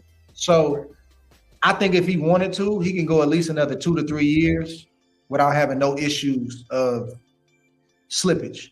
Right, I got you. Just because you can don't mean you should, you know? I'm not sure if it's a book spoiler, Dre, but we'll pause it right there. Brim Reaper, you back, bro? Let me get a mic check 1, 2. And the phone lines are open too, whether you agree or disagree with what we're saying. Like, I'm very fair, even when you call in. And I don't know if my line's bad. Give me 1 second. No, you good so far, but you cool. You good. I can wait. But my man said, shout out to, how do you say this? How you say this? Hidalgo Inc. Hidalgo Inc. He said Benavidez versus Canelo does way more money. You guys bullshit. I didn't say it didn't. I think that was foodie. Yeah, and I don't see how he sees. He would have to make his point better than that, because there's nothing that Benavidez possesses more than Terence Crawford, especially like the whole, if you're trying to bank on the Mexican fan base, Canelo got that lock. There are a lot of Mexicans who don't like Benavidez because they say he's not Mexican. So you can't bank on that. So I don't know how, I mean, he's entitled to his opinion, but I disagree. And I believe Andre Ward said all the fights Canelo has done so far, and that fight hasn't been made yet. So, yeah. But exactly, he did say that. All right. Brim, whenever you're ready, just jump in. I want to rewind back. I want to elaborate on something else the interviewer said to Andre Ward. He said, "I hate the champ has to put themselves in harm's way." I get where he comes from. That's part of being a champion, but I get where he's coming from as far as like keep moving up in weight. It's not your fault that the guys in your division can't beat you. It's like they moving you out of your division. Like, this is your natural weight, and they keep trying to force you to be a different weight. You know what I'm saying? Right, but they didn't say that when Canelo went up to fight Bivol. Nah, but they did say it about Roy Jones. They did used to say it about Hopkins. Even Hopkins had that interview with Merchant where he went off on Larry Merchant. He was like, "Say, yeah, y'all ain't gonna do me like y'all did Roy Jones. You know, try to force me out of my division. Like, the middleweight division is my division." You get what I'm saying? But before what's the price of trying to be great though? I was just gonna say, why not be great by having the most title defenses ever? Like, they made a big deal about Gennady Golovkin breaking Bernard Hopkins' record.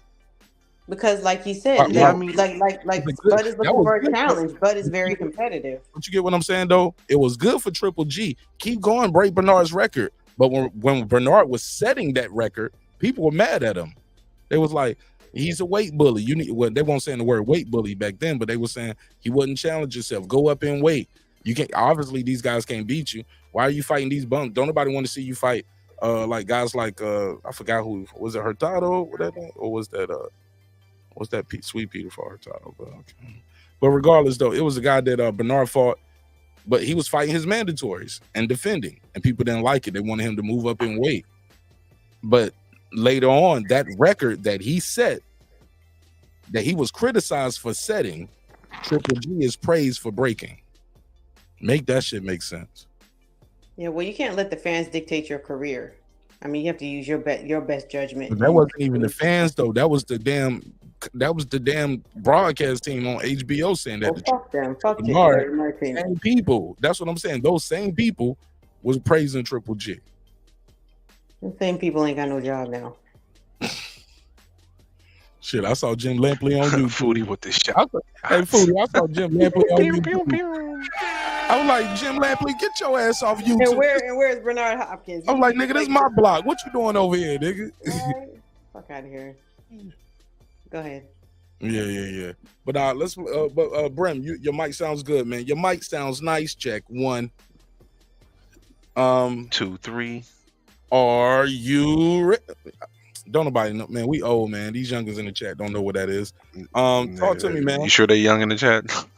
It might be the old man. I be saying sometime. I be hoping they kids, man. I hope this ain't 30. Sometimes, yeah. Sometimes based on the comments, but no, they probably our age. Me hanging out way too late, past my bedtime, talking shit. Y'all hanging out with me with the late night squad. But y'all chopping it up. Y'all keeping it real. Like y'all just having conversations. Some niggas just be playing around.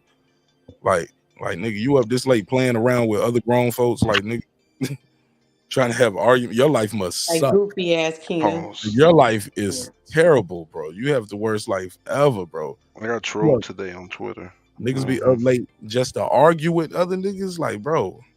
Niggas be trying to take out their supervisor, whatever their supervisor did to them today on you. Shit be crazy to me. Like, nigga, I didn't make you clean the bathroom up today. That ain't that. You know what I'm saying? I didn't make you clean the grill and flip the burger. You know what I'm saying? I didn't tell you to take the dick out your ass. That's what you do. It's your fault, Mark. You started off with "Damn, I hate my job." Like, yeah, I hate my job too, nigga. I told you to take that song off the list. You kept it going. Theme song. I need to change the theme song. Remember we went through the theme song list, man. I thought you was gonna change your theme song. I never said that. Oh, you was looking.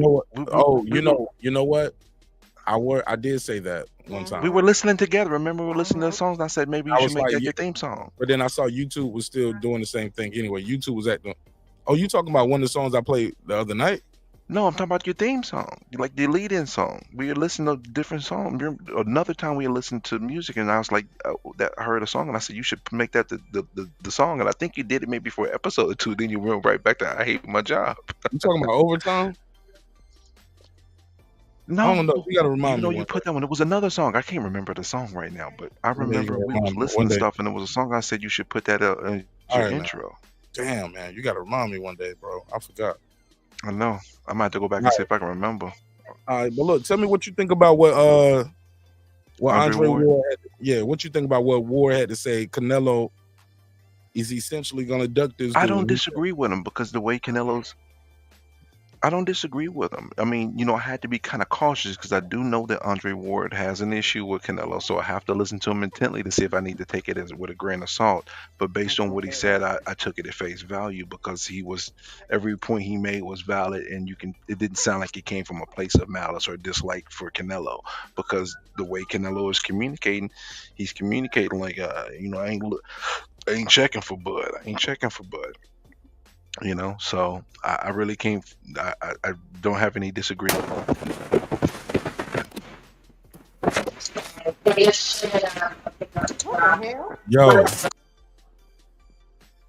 Yo, your audio is. This shit sound crazy. It's like your phone is tapped. With the aliens and shit. Yeah. Yo, you fix your audio, bro? It's doing some crazy shit. Hello? Whoop. There we go again. Yeah, that was bad. It's like he might have a short in his wire or something on his headset. But all right, that shit happened to me. Yeah, let's play this last little bit.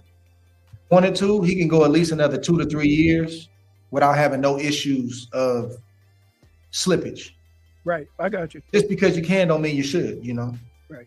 I'm not sure if it's a book spoiler, Dre, but what is the one wild call you had with your manager? Like, I remember there was maybe talks you were thinking of itching about going up to heavyweight. Like, what's the crazy thing that was thrown at your desk that you had to say, maybe I'll come back for that? I think it's been a Canelo thing over the years. It's weird because Canelo was never brought up when I was an active fighter. The only reason our name is even in the same category is because we fought a common opponent in Sergey Kovalev. And Kovalev he fought was not the Kovalev I fought. You know, Kovalev was washed at that point in time. Give him credit. He stopped him. He did what he had to do. But here comes the chatter, not from Canelo, from fans. So it's been that chatter, and it got to a point where the chatter became sort of real behind the scenes, and phone calls started getting made, and I don't want to say stuff started moving, but the right people started getting on the phone, and it didn't materialize. And I actually had to come out again. This was probably about 2-3 years ago on ESPN and kind of reiterate that, man, I'm retired. And I did that as much for myself as I did for the people. You had to let yourself know. I had to let the world know again, and like this is what I'm doing. I'm sticking to this because, man, I got a high drive. I've always had a mission in my life, and though I'm grateful for what I'm doing out of the ring, it's not the same as in the ring. And the important thing for me is just not trying to chase that. Rest in what I've done, rest in my legacy, man, and step back and allow the young guys to take it from here. We always appreciate your time. Andre Ward, go get his new book, Killing the Image. It is out. I'm gonna check it out. Audio book. I like audio books. I ain't got time. Bro, I would lose a book. I've lost books. Left them audio? How you use audio? No, book, like physical copy. Oh, okay, yeah. Like I left them at the studios, I left them at school, left them at work, left them at a doctor's office. Man, I left books so many on a plane, hotels. Maybe you need a Merc. The biggest what? Don't what you say? Maybe you need a Merc because I always stick mine in my purse, but maybe you need a Merc. Foodie, I would never do this in real life. But for if you went to Europe, they do that over Europe. When in Rome, Foodie. Shit. I already live in Atlanta. I can't be walking around with no fucking Merc, nigga. Just don't put that shit on Instagram. We ain't gotta see it. Nigga. You on your leisure time with your family. Get you a Merc. I want to have me a Gucci backpack or something before I walk around. I was about to say, whatever happened to men just having a backpack? Like that was never feminine in the 90s. Like we had backpacker, hip hop crews. Like that wasn't feminine. But why y'all got to put on a goddamn satchel? I blame Dwayne Wayne. Remember Dwayne Wayne had that little shit over his shoulder, his little satchel shit. Was that a messenger bag? That's different. Nah, you want no messenger bag. That shit want no messenger bag. Let me see. A messenger bag or a knapsack, that's different. I don't find a man to be feminine. Dwayne, I like them shits. Wade. I'd buy my man a messenger bag. Let me see. But don't be wearing it on your arm like a purse. Nah, son, I ain't wearing none of that shit, man. Wow. Or even like a few years ago, like when Supreme was coming in to like popular, remember Supreme brand? And my son had the little fanny pack, but they didn't wear it like the fanny pack. They wear it across their chest. I'm like, okay, that's cool. That's not like a purse. But don't be jingling your keys around in it and stuff like that. That's feminine. I ain't gonna lie, this coat Dwayne Wayne wearing is hard as hell, bro. It's a Sherlin. Look at this shit. Shit fire. I got one similar to that. And you can detach the hoodie or not. Detach the hood or not, but that shit hard. Yo, Brim, your audio right? I like the one that Ron is wearing better. Let me see. Oh, that leather. Yeah, in the colors, like it just reminds me of the 90s. Yellow and black. Yeah. The bomber jacket here. What's up, Brim? Your audio straight, bro?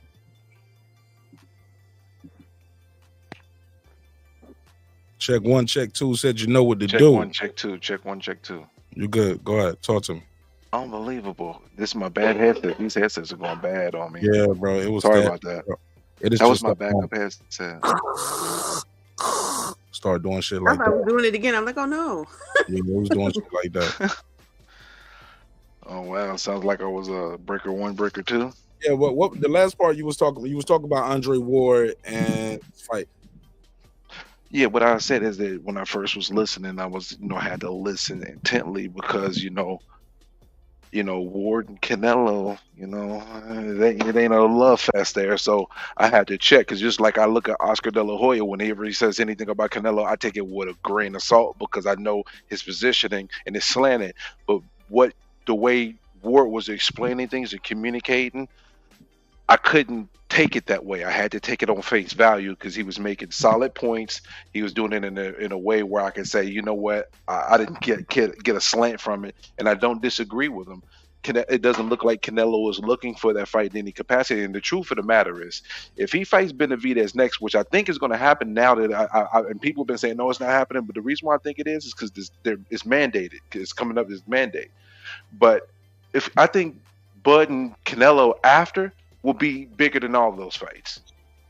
It will end up being Canelo's second largest pay-per-view, in my opinion. If that fight happens, let's say Bud whoops on Spence, Canelo whoops on Benavidez, and they do fight in September, I believe it would be his second largest pay-per-view of his career.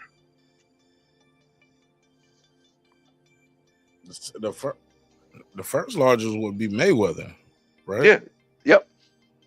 Wow.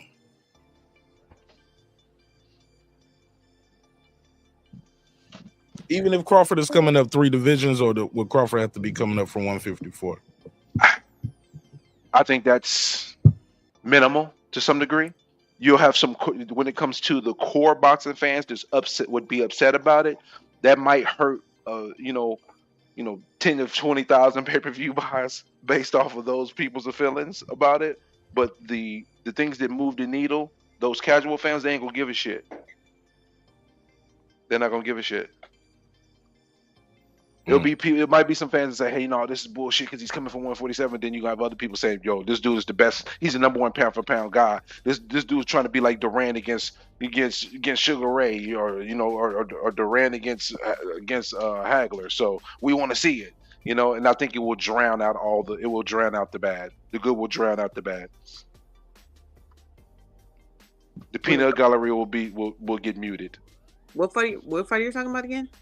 If Canelo and Bud, if it happened in September, because I think if Canelo whoops on Benavidez, because I think Benavidez is going to beat Boo Boo, And we've been. And I don't know if I don't know if Canelo will still fight him. I have doubts if it's Boo Boo that wins. Because if I hear anything about motherfucking Canelo fighting Munguia or motherfucking Don't even say Berlanga, please. Yes, if I hear anything please about bite Longa, he's gonna be a phenomenal gatekeeper. One day. Fuck Berlanga. What do you own one right now? You trash. You came out with a samurai sword. I am tired of hearing about all of these. Look, we've had a great year of boxing, and before we had a great year of boxing, we heard about all of these motherfuckers that was supposed to be doing something and did nothing. But I feel you on as far as Ward's bias towards Canelo, but like you said, he ended the statement like okay, maybe he's not being too bad. Because I remember back in the day, or like 4 or 5 years ago, when he was just retiring, and he even made mention to it in his Showtime thing that he had a hard time with retiring. Like it took him 5 years to really be like, no, I'm gonna come back. No, I'm not. Like to really settle it in. And I completely get that. After you've dedicated your life to something for so long, it's really hard, no matter what you're successful at in other avenues. That's just like your first love. But I remember hearing Ward, I swear I heard Ward talking about AJ and how he could beat AJ and all that kind of shit, and I was like, like that's too much of a weight jump. Like that's crazy. But he's a good fighter. He's a great fighter, and I respect his opinion on a lot of things, but I do agree with him on the Canelo thing. I don't know. I really want that Benavidez fight with him though. With Benavidez and Canelo, I think it's going to happen though. You know why I think it's going to happen? Because WBC is mandating it. They're mandating it in March, and that mandate is going to supersede everything. So I believe it's going to happen. I mean, there's other people that says otherwise, and there's some evidence that shows that it might be otherwise. But I think it's going down. But people duck mandates all the time. Yeah, but if he does that, he loses the belt, though. The belt goes to Benavidez, though. So that's the thing. Another email champ. Yep, he'll be a 3-time champion, 1-time email. But and I think the backlash would be too heavy too, though. That's another thing. The backlash will be furious. You might be right about that, because say what you want to say about Canelo. I do believe he is after legacy. But these last 2 or 3 fights, well, Well, his legacy solidified though, Foodie. That's what I'm another. saying. Yeah, that's He's true. going. He's a Hall of Famer already. And Yeah, Benavidez is Hall of really just Famer another guy towards right now. public opinion, as far as public opinion goes. You know what I'm saying? And a lot can say, a lot of people can say, who gives a fuck about public opinion? I think Canelo's one of those people who does. Mm. I think Canelo does care to some extent. Yeah, to some extent. He does care to some extent. Okay, Especially when it comes. Go ahead. No, especially when it comes to hit. I'm sorry. I'm sorry. No, you go. Let me hush my mouth. No, just real quick. Especially when it comes to how his Mexican fan base thinks about him. You know. And I just want to reply to something in the chat. I put it in the comments, but my brother Pittsburgh T, what up? He said, you gotta relax. He said, Canelo's no, he said, what do you say? Bud is not a pay-per-view star. Something like that. He said, hit the brakes. There we go. Hit the brakes. Bud is not a pay-per-view star. And Who is a pay-per-view star though? Who is? Well, yeah, in comparison to at those weight divisions, nobody's doing a million on a reg like back what Floyd was doing, like when Floyd was 147 and 154 compared on his last pay-per-view sales. Who's doing better than him? No one. No one. And what I was trying to say about Bud is being a quote-unquote pay-per-view star, like you guys were trying to say just then, is relative, right? Mm-hmm. But also, guys are getting their career high paydays fighting Terence Crawford for years now. That's very telling. And no matter what pay-per-view numbers you say he is or isn't creating, or what he do and don't do, he's done more than Benavidez on a regular. He's been on pay-per-view more than Benavidez. He's been the headliner. He sold more tickets. He's beyond more accomplished. He's more accomplished, and he sold more, and he has more higher pay-per-view numbers than Benavidez, bro. Benavidez's first pay-per-view was against Caleb Plant. And look at how many casual people thought that just based on Spence's power that he was gonna overpower Bud, right? And look at how bad he made all those people look. Some of them motherfuckers is gonna be looking to see him lose, just like they did with Mayweather. So you get the motherfucking haters, they're gonna be watching still. They're gonna be buying the pay-per-views. Talk, Foodie, talk. They're gonna be going to the fights. Talk, Foodie, talk. They're gonna be skipping their rent payments and all that kind of shit, and betting and all that kind of shit. Talk, Foodie, talk. I mean, like, look at. I'm really curious to see what Vegas would look like between the Canelo and Bud Crawford fight versus Benavidez and Canelo fight. That would be interesting. Benavidez will have better odds probably, because I think Canelo's going to be a slight favorite. Well, I mean, that makes sense because they're in the same weight division. Exactly. So. And Canelo's a little older, and Benavidez is younger. But shit, I'd make a lot of money betting on Bud on that motherfucker. Yeah, I made 600. So yeah. Especially just fighting on like you know. I'm gonna tell you what's crazy. The same niggas who be like Styles made fights, they be like, nah, Bud need to fight Benavidez and beat him and Andre for. I'm like, I don't know if he can beat Benavidez. No, it's some haters out there. Oh, I ain't never. And they try, and it's very hyperbolic. I was like, you the same guy to say Styles made fights, but it's like you trying to protect Canelo. You don't want to see him versus Terence Crawford, but you always say Styles made fights. You know Styles made fights. Right. Their height is the same. The reach is like you think Canelo, that style matchup for Canelo might give him fits and give him nightmares. Yep. They both talk out of the same side. Benavidez style might give him fits and nightmares. Yeah, but they're both power punchers and both come forward fighters, like, you know. Right. So it's more of a 50-50 type of thing. Possibly. I don't know about 50-50, but like maybe. Canelo gonna have to push him back all night. But Canelo, and I don't think he's gonna be able to push this guy back all night. But Canelo kind of gasses out in the later rounds. But Benavidez is good in those later rounds. Yeah. Because the other guy's tired because they've been running all night. Yeah. And then they got to sit down and fight, and he's just walking towards him. Yep. He does have a chinny chin chin. When he got a chinny chin chin, yeah. He's letting them off like 1, 2, 3, 4, 5, bow, bow, bow, bow. He'll let off like 8 of them, man. Let off an 8-piece on you real quick. So I do have Canelo winning in that fight. I mean, not by a landslide, but I do have him winning. But I want to see good fights. Like, I don't care about who loses what or whatever. Like I'm saying, I'm trying to pay my motherfucking money to see some good ass fights. That Canelo versus John Ryder was boring.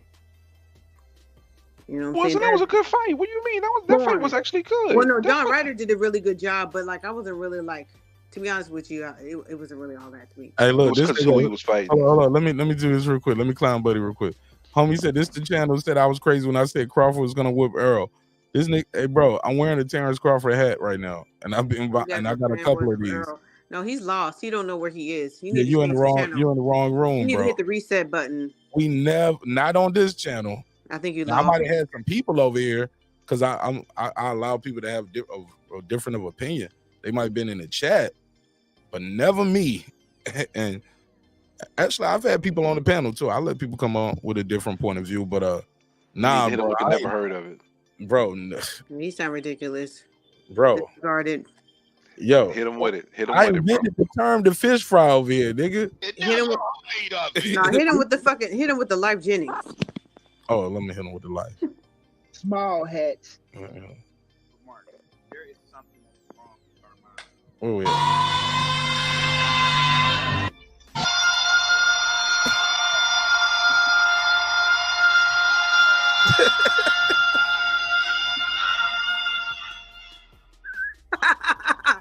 It's been a long time since I heard that shit. We invented the fish fry. Nobody was saying that shit, bro. Shout out to Eclipse, man. That was our shit. We started that shit. Listen, I We used to literally had fish fry on the thumbnail. It was in the title. We called it the fish fry, and I would sit up here and roast Errol's ass for about an hour. Oh yeah. So please, never get it confused, homie. You in the wrong room if you thought we were the ones that called you crazy saying Crawford is gonna whoop Errol. Not us. Not this group of ladies and gentlemen here. The majority, right? You sound like They call me a Crawford channel, but nah, man. I got love for Errol, man. I just didn't like his fan base. You know what I'm saying? He went in there, fought, got his ass kicked in front of God and country. But I mean, I don't hate Crawford, but I respect him for that ass whipping because he was still trying to fight. Yeah. And he made no excuses. And he was smiling like it was picture day. When you brought that shit up, that nigga was like this.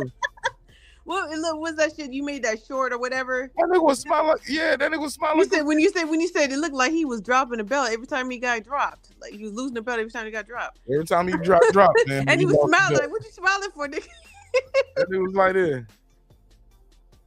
I was like, he was embarrassed. That's what I'm saying. Like that could be true. Like sometimes you just smile out of embarrassment. Like this you get roasted so motherfucking bad. All you can do is fucking me up. They go clown me for this shit. He was like, "Oh, these niggas go clown." It was almost like in battle rap when you see a nigga losing a battle and he be saying, "Yeah, you getting roasted so motherfucking bad." Like all you can do is smile. You got me right there, bro. Because if you get mad, then motherfuckers be like, "Oh, you emotional and shit." Yeah, look at you emotional. Yep. And it was smiling like it was picture day, nigga. Being a good sport. Smiling for it. Getting mopped up. Felt like that movie, what's that movie? American Gangster, when Frank Lucas asked his brother, was like, "What the fuck you smiling for? Ain't shit funny?" Damn, man. Talking to my kids. Man, what the fuck you smiling for, man? Nigga just sitting there. Hey, look, nigga just sitting there smiling for nothing like this. Right? Yeah. What's so goddamn funny? Go clean up that goddamn kitchen. You know, we just kicking it, man. You know, Nikki here, man. Everybody we just having a good time, man. Goofy ass shit. Ain't nothing funny. Hey, look, grab that nigga by his throat. If you grab that nigga by his throat, nigga, you on that shit? You on that shit? You smoke crack, don't you? Oh my god! Shout out to Next Generation Combat. That's Keena. Yeah, he's definitely a Spence fan. You know what I'm saying? He the homie though. Definitely the homie. All right, let's do some predictions, man. Let's do some predictions. We got some good shit coming up tonight. Shakur Stevenson versus Edwin De Los Santos. But let's build it up though. Let's start off with our guys, Quentin Randall, Brian Norman Jr. Who you got and how you got them winning? Ladies first. I'm I'm gonna be quiet on this because I still don't know who they are. Or I mean, I haven't seen any of their fights. So. Well, yeah, I've Well, seen based both off, of what these you think guys. based off their interviews? Then what you think based off the interviews? Who bringing that energy that you like? Which one had the daddy on there? That's Brian Norman Jr. Okay, I'll pick him. She said he got a father in his life. I like that nigga. That means he got some stability and some structure. He was able to focus on training. Hey, wait, hold on. You I know know what's we in the funny? middle. Hold on. I know we in the middle of predictions. Real quick, Mark, Go for it. or anybody else. I mean, because you know that you and Coach Malachi, you're cool, right? So I could say his name on your My channel. God, He I'm has getting more lenient. Y'all can start saying other people's names too. he has an interview that he just released, I think today, with Regis Progray's coach. Strength and conditioning coach. Yeah. Okay, I changed my mind. I don't want y'all to start shouting out everybody. Yeah, No, I'm not shouting him out. I don't give a fuck No, about no, everybody no, else. no. I ain't talking about that. I thought about it. I was like, no. Let me not say that. Niggas be up here shouting out everybody. Well, you can control who you like and who Yo, you don't Pookie like. and Ray. Yeah. Oh, I can control my response. I can just be cool, or I can start the it's your roast. show. I start the roast session up. I'm like, oh, you bringing up that bitch ass nigga? Right. Yo, Like, my man yeah. Pookie and Ray. Shout out You to can set Pookie your and Ray. boundary. You can set boundaries. Shit, I don't care. No, but Go for it. We talking. no, some shit. it's a good one. But listen, you got to listen to that shit because I have some opinions on that. What he say? In my opinion, look, he was talking about Devin, right? Because he about to fight Progray, right? I listened to the whole. It's like 53 minutes. In my opinion, like this dude has a serious. Like he was talking more about him and versus Devin than Progray in his background in Devin, because he wanted to talk about Devin went to private schools and had a good education, and he feels like he's being like a fake gangster thug. In my opinion, I've never seen Devin be like that. Like just because you rich and you want to wear diamonds, shit, everybody motherfuckers been doing that shit since fucking the 99s and the 2000s. So I really don't think that's a big fucking deal. You know what I'm saying? Huh? Before then, let's go to 84. Before that, well, yeah, with the Dookie, exactly. with the Dookie rope chains. The Dookie ropes and the fucking the fist rings and all that kind of shit. Like niggas. I'm confused. Hold on. What? He's bringing up the young man's jewelry? Yeah, he talking about he acting like he's like being a fake thug. He feels like because he got a better education and he grew up in Henderson, Nevada. Shouts out to Henderson, Nevada. My mom lives out there. It's a good neighborhood and all that kind of stuff. That he needs to be acting like what? All studious and like a schoolboy. Like this motherfucker's still a fighter, right? He's a hater, man. The whole thing, all he was doing was hating on him. Every time a young nigga doing this thing, it's always an old ass hater. Old ass hater. A motherfucking nigga, step back, nigga. You had your time. Let the young niggas do it. You ain't even have your time. You didn't talk about back in my day. If you said that to me, who talking about you? We talking about Progray. He wanted the back in my day ass niggas. Coach let him slide. Yeah. Coach was just letting him. If you said that to me, Coach always lets them slide though. He lets them get their bars off and then let everybody else attack. Because he doesn't want to disrespect the person that's taking their time. Absolutely. And then he lets you make your own opinion about it. My opinion is my opinion. I'm not gonna argue about my opinion. Because it's facts. Like just hating. And I was trying to give him I was trying to hear him out, but it was a hate. I heard you can go back about what my penis is, but my penis is my penis. Okay. Okay. But shout out to the homie though. Shout out to the homie though. Yeah. But yeah. But if you have time, you can listen to it. I'm gonna check it out. I'll fuck around and do a reaction to it. First of all, he sold 50,000 pay-per-views himself. If I didn't have an hour drive home, I wouldn't have listened to the whole thing because I'm like, this nigga, if he say one more goddamn time about, first of all, Devin didn't go to private school. I think he was homeschooled, right? I don't know. I never paid attention to that part. It don't even matter. That's why. It don't matter. Yeah, I never paid attention to that part. Who gives a fuck? But you supposed to be promoting your fighter, and you sitting up there talking about your opinions about the other fighter and how he compares to your background. It's weird. Anyway. Oh yeah, Pittsburgh T said drop the link to your Patreon. I need to do that tonight too. Before the end of the show, I need to link on your Patreon. So I'm gonna do that now, especially since I got paid already. So I want to go ahead. Appreciate it, man. Thanks for supporting the show, man. It's already some dope content over there. Me and Foodie did a whole breakdown to the. And Foodie, did you see when I did the upload? You can actually see the whole video. I'm gonna have to watch it. I was looking at earlier today. I ran out of time about But it was like but you outtakes was or something. you was there. You actually lived through it. But it's our reaction to the season finale of Power. Man, I'm so mad that that's the fucking We can season play it. finale. So that's so dope. So we actually played it and reacted to it. Me and Clips did an episode. It's about 2 hours. I need to make some of that some little pieces because me and Clips got me high as hell, man. We was up there high as hell, man, passing blunts virtually. Shit was a good ass episode though. Let's do some predictions, man. Let's do some predictions.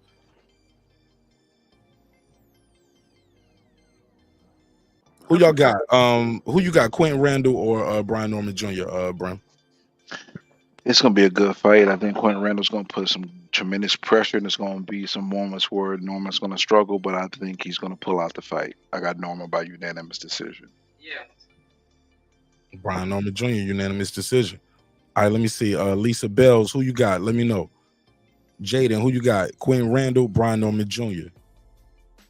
Shout out to my guy Pittsburgh T. And the link to join the panel pinned at the top. Like that said, homeschooled. Since when? And did he address that? Because I did see him do a live one time, and he said, "Man, I don't have no problem with the guy having privilege. There's nothing wrong with it." Because some people start looking at him crazy, like, bro, ain't nothing wrong with taking care of your kids and your kids not being in the inner city like that. If I had the opportunity, I would have homeschooled my kids way over private school because private school be turning out the LGBT kids. But I mean, if it was a private school and it was intersex, not same sex, that's weird. But he kept on saying that though through the interview, like, I don't have a problem with taking care of your kids, but that nigga would go in on him. I'm like, get the fuck out of here, nigga! You too old for this shit. Shout out to my guy Coach Ed Morris in the building. He said either Wilder was extremely nervous or he is shaking with tremors. I hope he's okay.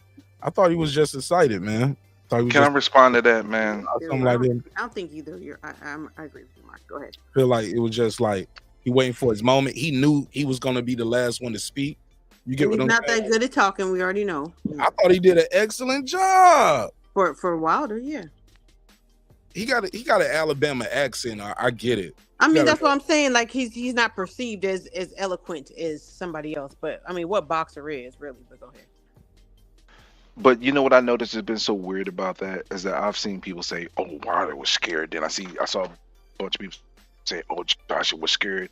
Neither one of them are scared. Just because Wilder decides to be respectful when he's speaking to Joshua does not mean he's scared. I mean, like, they're not even fighting right now. Like, I don't get it.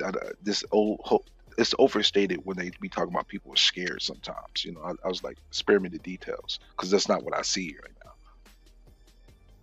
Just saying. Well, yeah, but they're mostly. Can you guys hear me? I put my ear things in.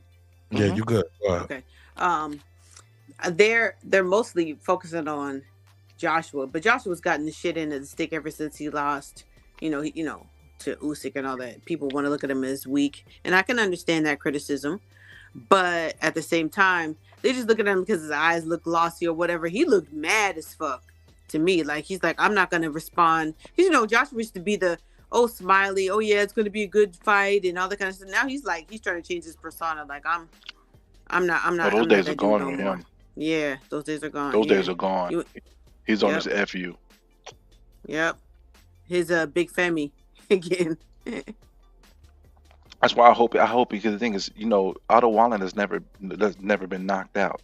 And I guarantee you if he won by decision, people would try to judge him for it, knowing that the Fury was bloody and snuck out with a victory against Wallen because Joshua was held to a different standard compared to the rest of the heavyweights. So if he knocks him out, what are people going to be able to say? All that scary stuff. Because, I mean, there is a reason why he was a little gun shy. He was changing the trainers, changing his style a little bit, and he came off losses. Yeah, I mean, that can happen to any fighter. And I think it's overstated on the value of Wilder, or how great Wilder is, and all those things. Can Wilder beat him? Yeah, but us as American fans have overstated Wilder because we just want a great heavyweight champion from America. Well, everybody made that mistake before saying that Wilder could beat AJ just because of that one hitter quitter shit. But AJ has got more skill than Wilder does. And he's not going to just stand in front of him and let him punch him in the face like that. So Hey, if Wilder's... real quick, before we get too deep in this heavyweight, man, because we got a lot to unpack on that. Let's just skip through it. Give me y'all take on these other two fights, so we can really go into do a deep dive into the heavyweight division. Okay, jog my memory. Is Navarrete, is he the one that just beat who did he Valdez. Yeah, Valdez. Yeah. And he's fighting who?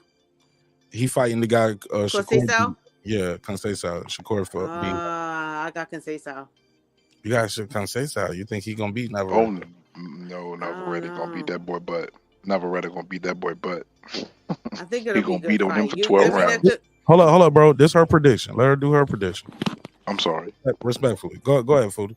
I don't know. I mean, you know what? I'm not trying to get you to. I'm not gonna let you sway me, but I'm just saying. I don't know. I think they're both good fighters. I think Conceição put up a good fight against Shakur. And Shakur is fucking elite. Valdez is on the back end of. I'm not back end. Like he was coming off. Wasn't his last fight a loss? Valdez. Well, he lost to Shakur too. Shit. Yeah. I'm gonna go with Conceição. Go ahead. All right, Brim already told us his prediction. Go ahead. Brim, tell us why you got Navarrete there. Navarrete gonna put too much pressure on Conceição, man. That dude's just he's a bulldozer. He is going to beat that man. If you don't knock him out and stop him, he's gonna beat him for 12 rounds. He's gonna beat his behind. I think never. Go ahead. No, go ahead. Please don't speak. Please. When you think of this fight, Brim, what did you think of Navarrete's last performance? Did you think he showed a virtuoso performance? Did he show vulnerability? Did he show anything that Conceição that he can capitalize on? Because I think he does have vulnerabilities, but the problem is his vulnerabilities. The only way he has vulnerabilities, but I don't think Conceição can be able to take advantage of those vulnerabilities to get the victory. Because Conceição's gonna land some shots. Don't get me wrong. He's gonna but the thing is Navarrete he's like a walking piece of stone. It's like a piece of stone in the ring, bro. You really gotta have that oomph in them fists to really do something with Navarrete. You gotta have some pop. And Conceição got a little pop. I just don't think he got the ability to overcome that pressure, that consistent nonstop action that Navarrete is gonna bring. He's gonna eventually wilt. That he's gonna burn him you're up. right. Well, if you don't, but he could beat him on points. But you're right.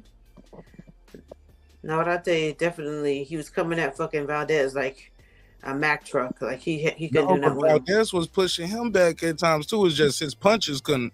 Then his face started getting fucked up little by little. Man. It was like somebody drowning, and they don't. You ever seen somebody drown? They don't know they're drowning. So they keep fighting harder, and then it works against them. Oh my God, they don't know they're drowning, man. Yeah, it's the saddest shit to see, and you just see them bloop bloop, bloop bloop. Sound like them Errol Spence fans on July 29th. Bloop bloop. He's just sinking. And his face was just getting shifted, and he was changing right in front of our very eyes. So he looked awful, man. And he cried. Man, cried hard, cried like a baby.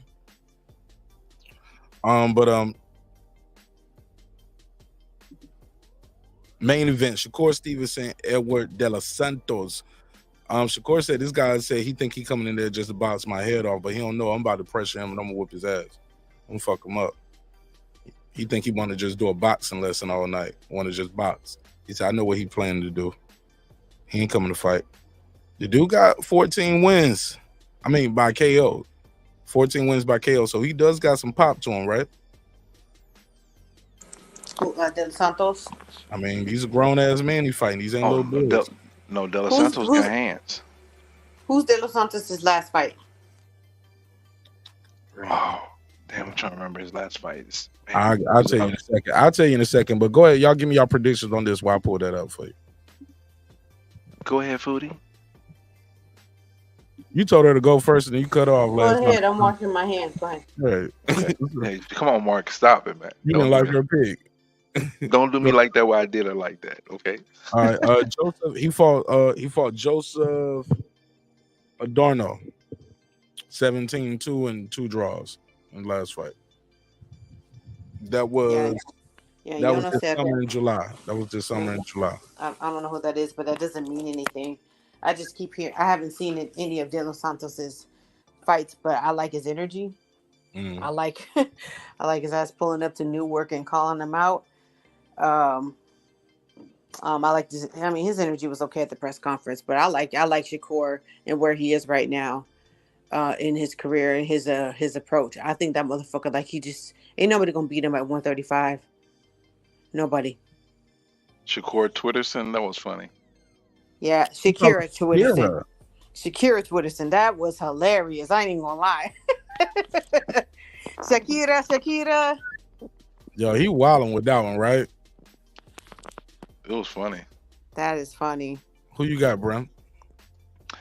I believe that De Los Santos is going to land some pretty decent shots early in the fight, and he's going to have some people looking like, yo, what's up? But I think Shakur is going to eat those shots because I think his chin is strong, his defense is strong, and I believe that late in the fight, De Los Santos is going to be fighting to survive at some point, and he will make it, but barely, and it'll be a 12-round unanimous decision.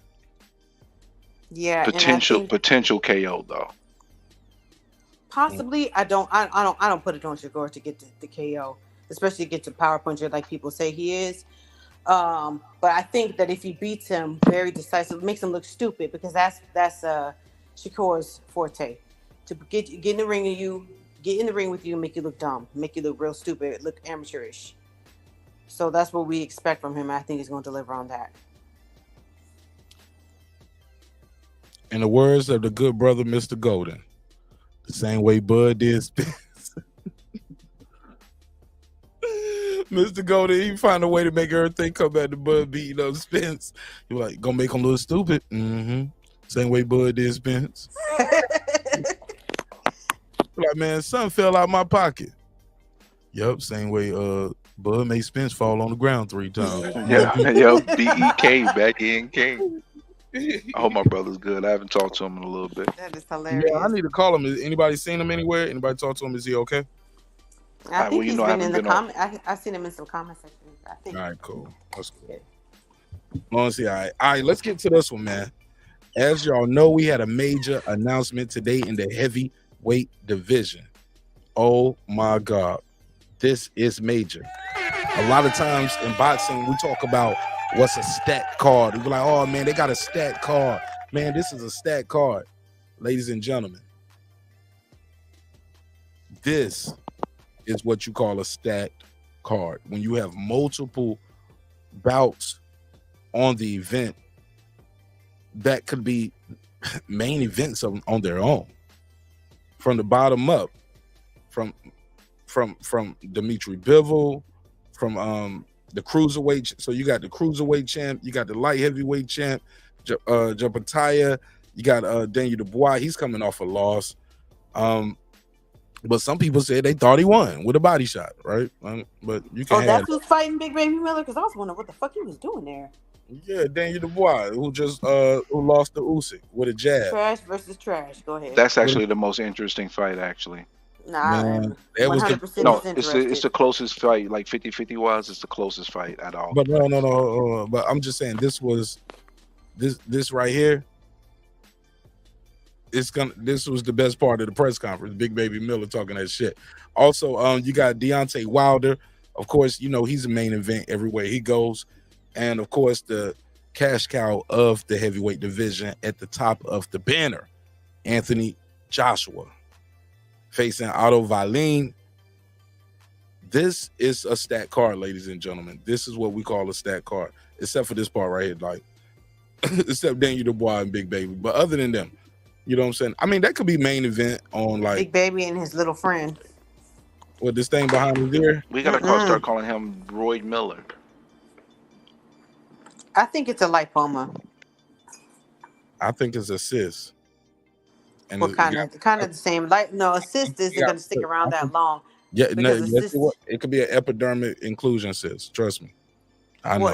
an epidermic inclusion would just be like dead skin, basically. No, So, no, but if have I think it's a lipoma. It's just a fatty tissue tumor, basically. No, you know what it is? It's from the steroids. That ain't no damn steroid thing. That's where it's from. It's from No, the people with steroid steroids get like deposits. people with steroids get like back knee and boobs and other manifestations. But he had boob on his head, though. That's the difference. All right, but let's stay focused on this topic right here. I guess we are. That knot is definitely part of the topic. What do you guys think of this card? Where were you at when you found out the news? Are you gonna buy this event? Do you see an upset happening? And if so, who's gonna be the upset? Let's talk about it. Foodie. I'm excited about the card. I am going to buy the card. Okay, that's one. I think Daniel Dubois is way more active than Big Baby Miller, so I think he might get the win on that. He's had better competition. And then the next one, who is it? Is it Joshua and Valin? Who else is on it that we're talking about? Well, let's start from the bottom up. Dimitri Bivol. And who is he fighting? Bum of the Month Club. No. I think he lost his last fight. I don't know who he is, but Bivol is a very good fighter, so he probably gonna beat him easy. So I'll go with Bivol. I'll go with Dubois. Nigga said Bum of the Month Club. You maybe crazy. Arthur though, Lyndon Arthur. He's 23-1 with 16 knockouts. And he's coming off a knockout win over Brian Suarez. That was in September. So he's active. He just fought in September. Yeah, I don't know who's in temp. I don't know who's. And he fought. He fought a guy that was 18-1, but he got dropped in the fourth. The guy did, or September in London. Lyndon Arthur. Okay. Yeah, he was dropped in the fourth. September London. In his last fight. He was dropped in the fourth in his last fight. That's not good, especially going against a Bivol. Why they got Bivol fighting trash like that? Because he need to get a fight in. He ain't fought in a year. He gonna make a whole lot of money doing that too. Look at Fish Eyes. Get your ass out of here. He dropped the guy with the body shot though. I can't stand Frank. He got dropped with a body shot, and he had missed weight too. The guy he fought missed weight, so he wasn't going to be able to win the title even if he won. But he made it 10 rounds. He came in at 175 3/4, almost a pound over. So, but Dimitri Bivol has not fought though. He's 21-0, 11 knockouts. He has not fought since. Oh man, he's going to be out the ring over a year. Since he fought his. He'll be exactly a little over a wife? year because his last fight was against Ramirez. Didn't he fight his wife? Oh wow, Foodie is on one. Foodie. Wow. Yo. Wow, Foodie with the knockout blow. Matter of fact, Foodie won the whole event already. Jeez. Yo. That's what I heard. I wasn't there. just saying. Foodie, you are ruthless, yo. You sure you ain't related to Easy E? Yo, Ruthless Records over here. No, I'm gonna tell you the crazy part too. People be like, somebody will be sitting back watching one day and be like, "You need to have a woman on the panel so we can have inclusion in the sport." I be like, "Man, the woman on the panel go harder than the dudes." She's saying shit we can't. I wouldn't get away with that. They'll cancel my ass for that. Look, you got to keep the same energy. If I could talk about Tiny Tank and his Tiny Tank adventures with women, then it is what it is. Y'all motherfuckers be out here practicing on women. Kovalev, he get it too. She said they practicing on women. let me see how playing right now. Let me see how this jab look today. If she That can ain't take right. it, then he Hey, can look, take it. nigga walk in the house, spaghetti again.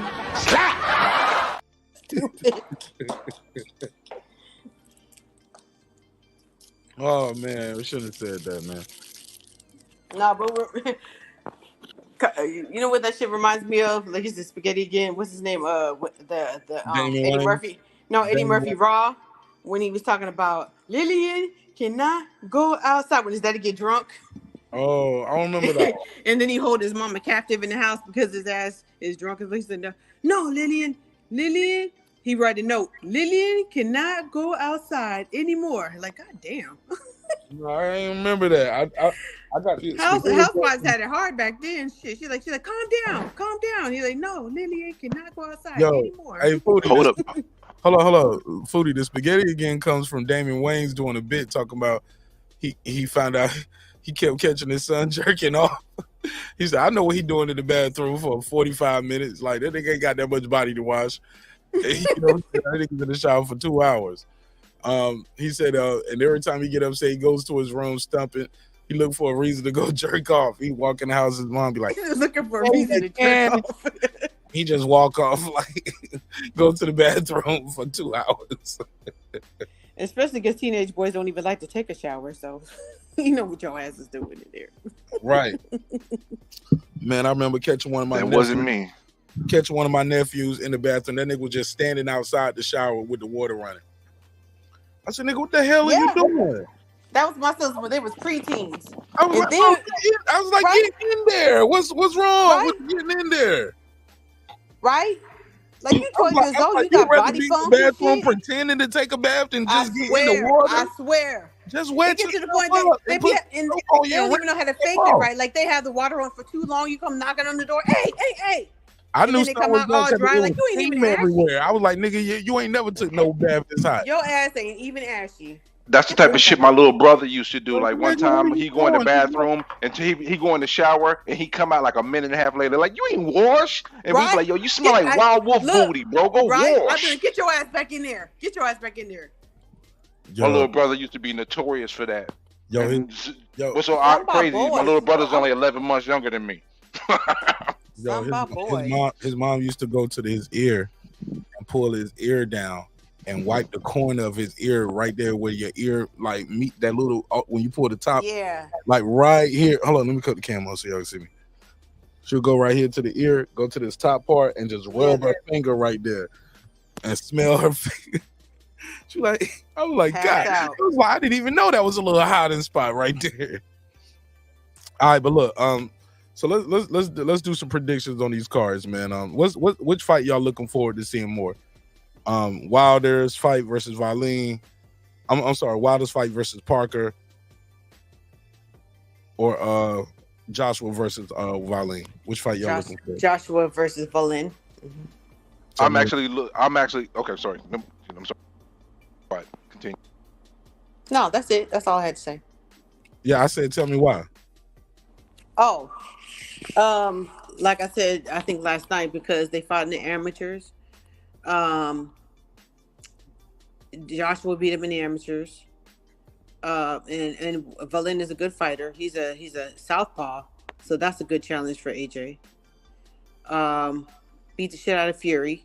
So if he beats Valine, then that looks good on his resume as far as maybe possibly fighting Fury in the near future. So I like that. All right, go ahead, Bram. Which fight you looking forward to the most? For me, it's gonna be Wilder versus Parker, and the reason why is because we're gonna find out a lot in that fight. See, like the Wilder and Joshua fight, I think I know how it's gonna go, but this one, there's some things that is in question, and we're gonna find out how much punch resistance Wilder really truly has left, and we're gonna see if he actually can take a punch still. And then we're going to see if he can land his punch because he's rustier than a mug. That man need WD-40 sprayed on him before he goes in the ring. Oh, shit. So I'm very intrigued to see how that plays out. Power is the last thing to go. He ain't going to lose that punch no time soon. No, I'm not talking about his punch. I'm talking about his punch resistance. No, you said that you would want to see if he can land a punch because he's rustier. You just said that. Yeah, I want to see if because the thing is, no. The last thing you go is your power, but you got to be able to land it. You got to be able to time it. And if you're rusty, your timing can be off. That's what I mean by him landing it. Yeah, but but y'all misinterpreting what I'm saying. I want to see how much punch resistance he has, and I want to see if he can land his punch because his timing, because he hasn't been in the ring only one round in 2 years, so his timing might be off, and it may be harder for him to land the punch. I hope I clarified that correctly. No, Sorry, you Food. did. Gotcha. The first version was more funny, man. So shut up. I mean, I'm just going off what you saying. I ain't that buzzed. Look, Yeah, I know. I'm gonna be careful. I can't play around with Foodie. Foodie ruthless, man. She run Ruthless Records now for 2023. I want to sign to your label, Foodie. We're not taking applications right now. Oh, damn! I'm gonna make a diss record now. That's what they do. That's what they do, boy. Oh my God. Niggas cannot take rejection. Right? Oh. He blocked me. Yo, You know he that's blocked bullshit. me. I'm gonna tell the whole world. You blocked me. You know what's so funny though? We say dudes can't take rejection, but women take rejection worse than men because they're not used to being rejected. Men is used to being rejected more than women. No. Hold up. No. That's bullshit. Because the thing I'm gonna fight is, this one. No. Okay, and I know. I'm ready for it. My thing is, women are expected to take rejection because we are the ones who go through a different selection process, and we're expected to just cry and get over it, right? Men don't cry. Men get even. Men get mad. One woman breaks your heart, and then it's fuck all women, and they fucking do the worst on everybody to the point that they can't even see when there's a good woman in front of you because you just so afraid of that one girl who broke your heart when you was 13 years old in the 8th grade when you was in the locker room. She told you that you were musty. And your ass was musty too. That was funny. You said 8th grade. You just didn't want her to. You was musty, exactly. You didn't want to hear it. She didn't even tell you in front of everybody else. She just said, "No, I don't fuck with musty niggas." And you're like, "Fuck hold all up." Here's the pushback. all Guys y'all. are used to hearing the word no on a regular basis. When I'm talking about the basic courting phase, women are used to not being told no. Men are used to being told no.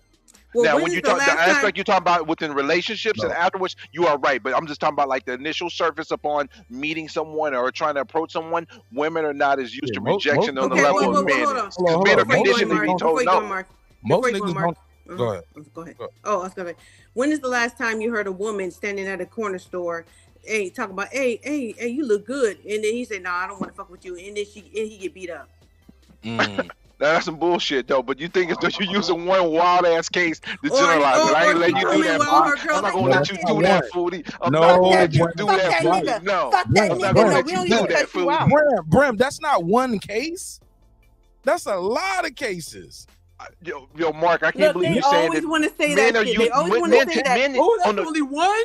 That's what men get more rejection than women overall, bro. When it comes to on the beginning surface, we're not talking about who gets rejected more. We're talking about how you handle it. That's why they fucking snap when they become grown ass men and pour acid on a bitch face. Yeah. You got some of them. Listen, but how many women are used to getting rejection on the surface? Right? Come on, man. That don't happen often. Women are not used to being told no on the surface. Brim. That's why they can move on if it do happen. Like, shit, I had 1 million niggas to try to get this pussy today. I don't care if this one nigga told me no. No, but if it's the one nigga they really want, bro. If it's the one they really want, bro, nah. Let me finish. I'll let y'all get that off. I ain't get my take. Let me say this.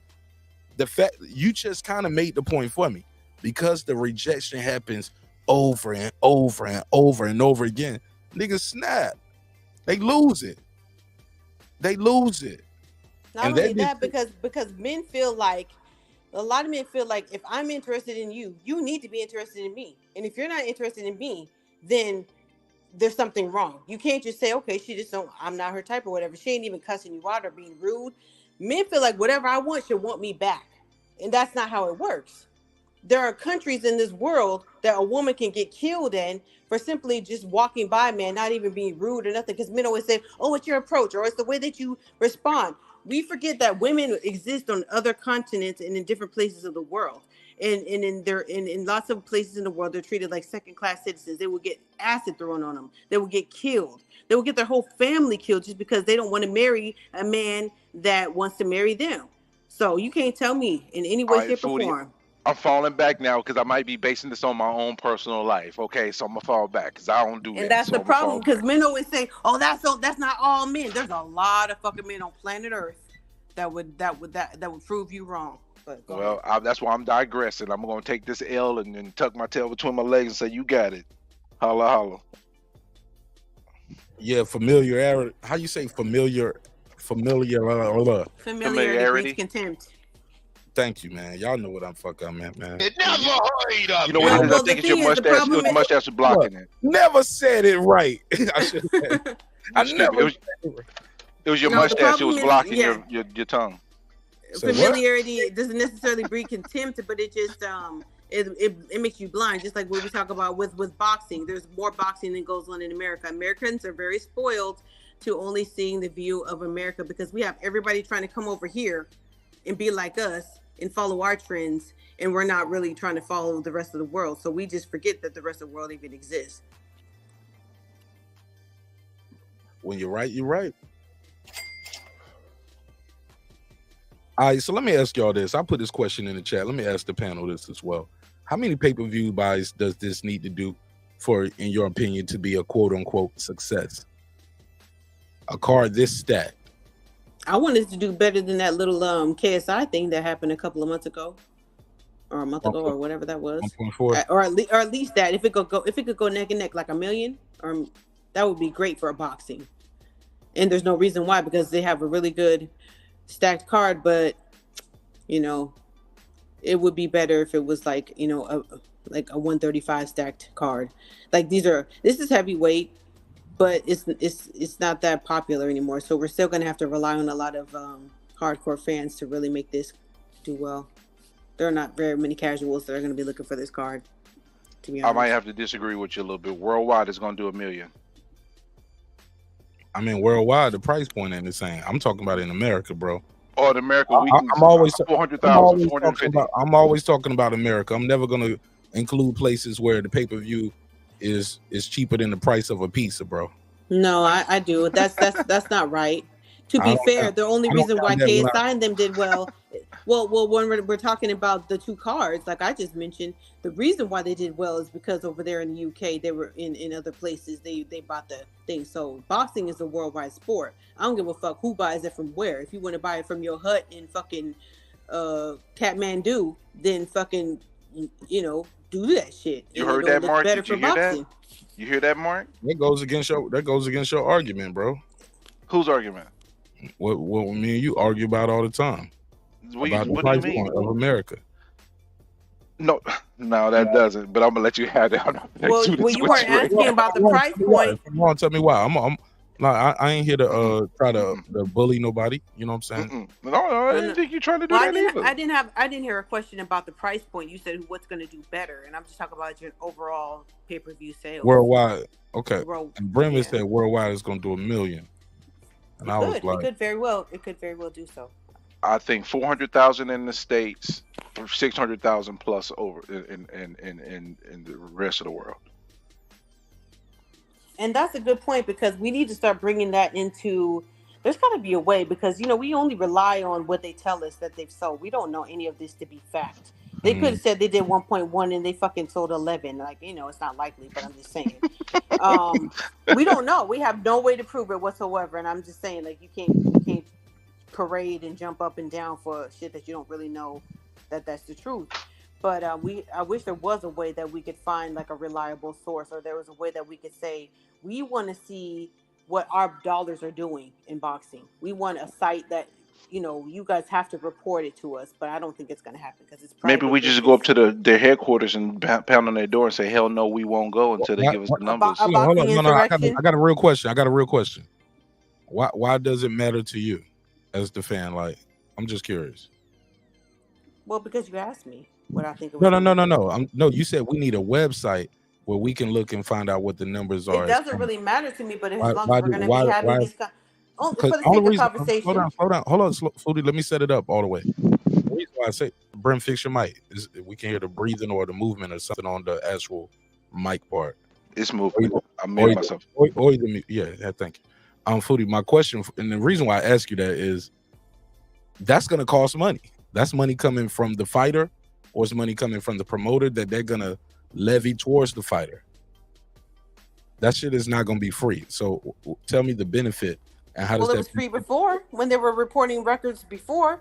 No. What you described was the new method, though. You said they need to have a website or something where fans can go or something. That's what I mean. Like, because we can't rely on them to give us true numbers unless we hold them accountable. We need to have some way to hold them accountable for what they're saying. Because now they're giving us numbers, but we cannot hold them accountable in any way. Oh, and so they can manipulate the market until it's like manipulating the market. Insider trading type shit. I'll tell you. They can say whatever the fuck. Like I said, 1.1 or 100,000 or 11. I mean, I have no way of proving it one way or the other.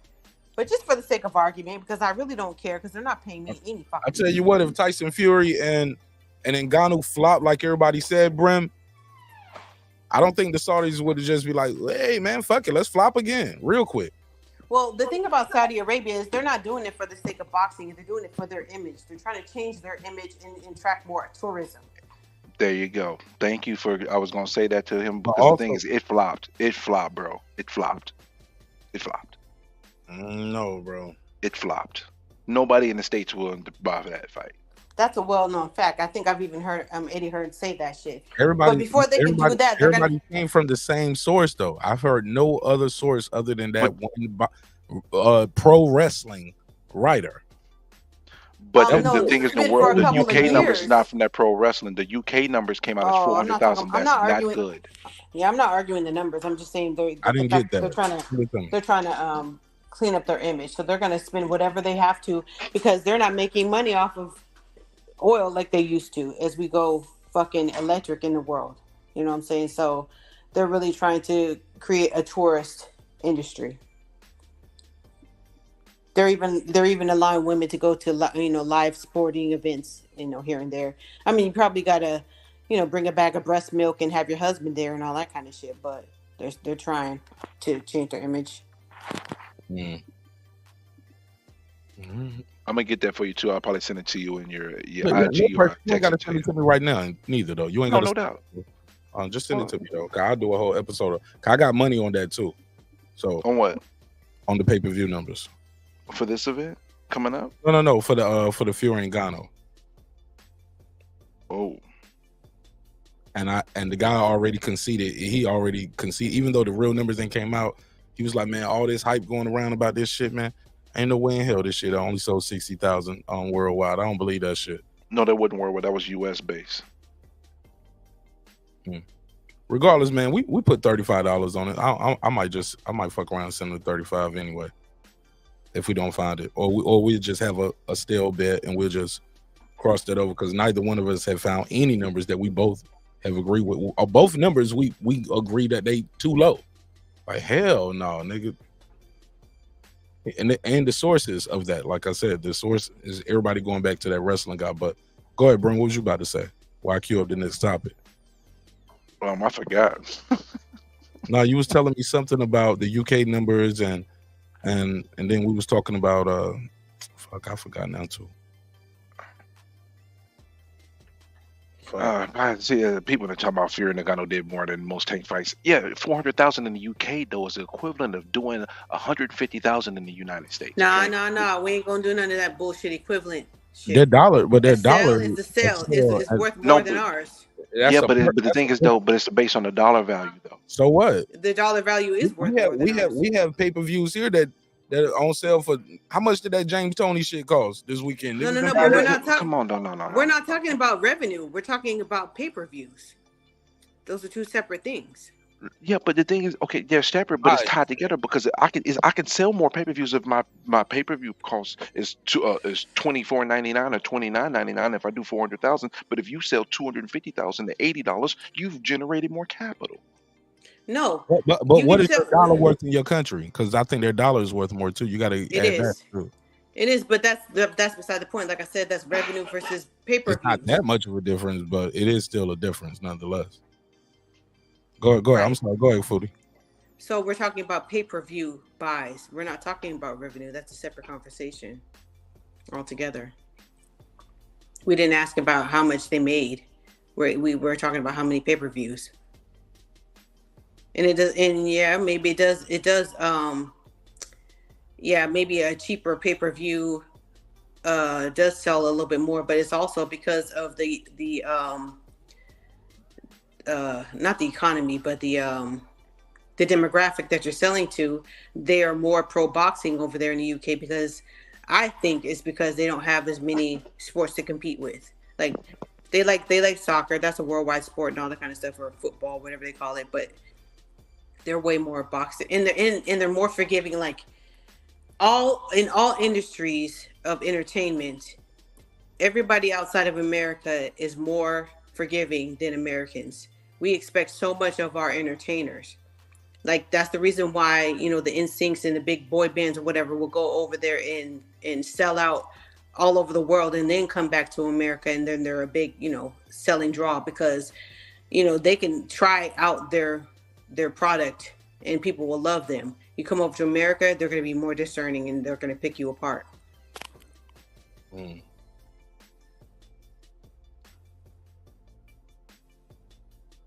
Go ahead, bro.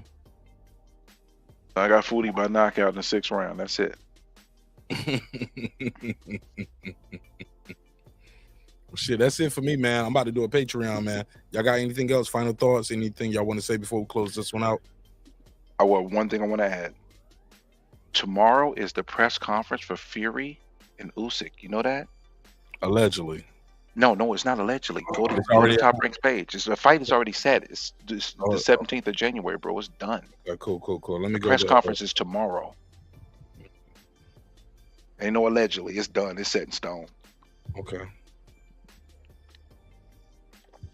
That's a good thing. I want to see that.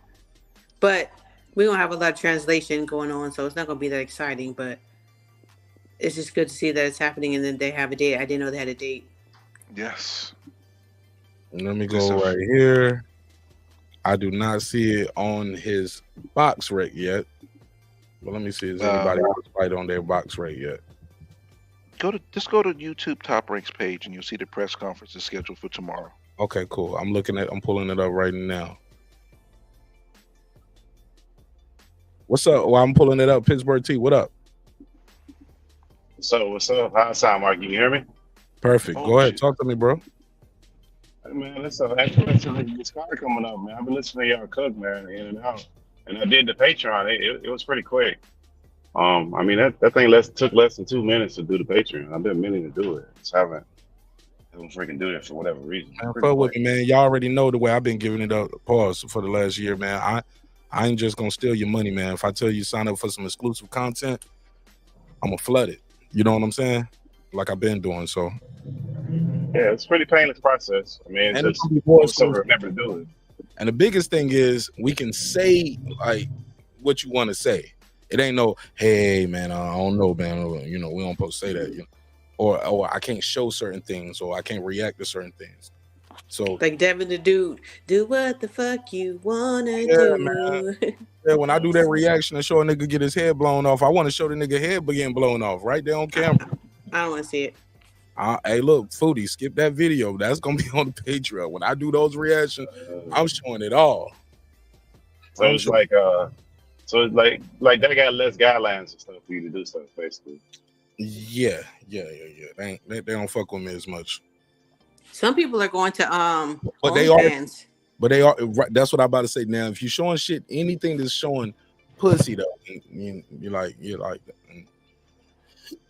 you got to click a button on that, and they do have a way for it. Way you can still do it, but even then though, it kind of puts you more behind like different guidelines. But you can still do that too though. You can just straight like, yeah, man, I'm doing a porn reaction today. Let's see if this bitch can deep throw this motherfucker. Let's go. Wow, look at her go. Like, yeah, niggas doing porn reactions on Patreon. Hold on. Or him. Yo. People paying for it. Well, Marcus official, bro. What happened? I'm on Patreon. It's official. Hey, man, what shit? We can end this one now.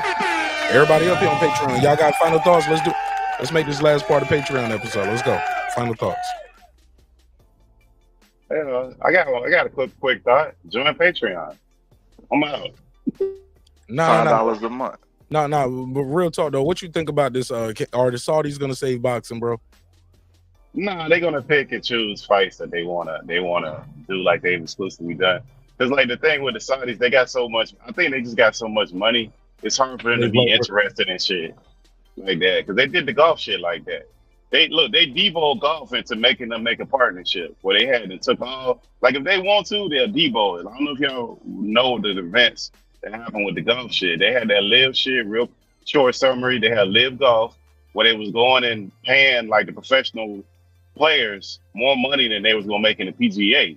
And the PGA was talking big shit about people weren't gonna leave, this, that, and the other. They approached Tiger Woods. They tried to give him $1 billion. He said no. A lot of them left. They couldn't even do the tournament correctly. Hold on. Slow down. Who offered Tiger Woods $1 million? The Saudis? Billion.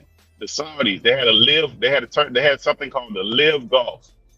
That's what the shit was called. He wanted him to come play in their tournament over there. They was getting certain players. They weren't on Tiger Woods' caliber, but they was trying to get Tiger Woods to be the face of that shit. They offered him $1 billion+.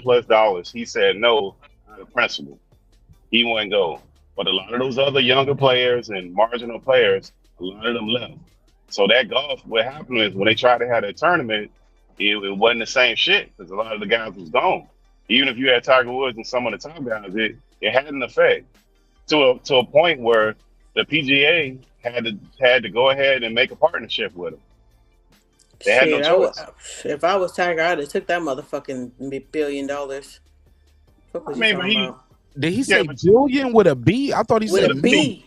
With a B. Billion. You motherfucking crazy. I don't give a fuck if you wanted me to golf my fucking 2-year-old. I don't give a fuck. I would took that money. You'll put that little nigga. Put that motherfucker. Build some Happy Gilmore shit. She said she's selling her soul. Shit, I ain't selling my soul. I'm trying to make that motherfucking money, man. That's right. You said, yeah, I'm selling my Happy Gilmore shit. I'd have promoted some other shit, yeah. No, but they gave up. They had to give it up because they was picking up too many of their players. So even though Tiger Woods had that kind of principle, most people are like, well, fuck it. I'm guaranteed to get this money if I win, lose, or draw. Because they was paying people that money, irregardless if they won the tournament or if they won a certain golfing, they just was giving them the money. They just had to commit to come over to that side. So the PGA is not structured like that. It's like, you got to win a certain tournament, you got to rank a certain way, all of that shit. So a lot of them dudes were like, fuck it, I'm going over here. So eventually, PGA had no choice. They had to make a partnership with them. Now, what the partnership construct of, I don't know. But I just bring all that up to say if they wanted to flood the market and just start overpaying people, they could. They're very selective with the events that they're putting on in boxing. Like, their pockets are deep. Like the Saudis, remember the Saudis with the oil shit? They always rated out of barrels. They make money from $20 a barrel up. The Saudis make money. So it was at $90, $100, $80. They done quadrupled the amount of money that it took them to bring it out of the ground. Like, they got so much money, it's not funny. I just don't think they like the events, but to me, they've shown that if they want to take some shit over, they can take the shit over, and money ain't really an issue with them. Yeah, Tiger Woods he got some politicians who told him not to do that shit. That's the reason why he didn't do it. I don't know, bro. That's a lot of bread. $1 billion. Foodie, that's a confirmed rumor. Yo! That's fired. Yo. Oh my God, man. That was a good one. That's the only way I could see, like, $1 billion. Shit, you could fucking do that shit and never do nothing ever again in life. But he's a billionaire already, though. He's a billionaire already, and maybe he thinks he can't spend the money he got already. Nah, I don't want to hear no fucking billionaire. I'm just telling you, the man's he's been a billionaire for a long time. Tiger Woods ain't no brand new billionaire. Well, yeah. But liquid, though?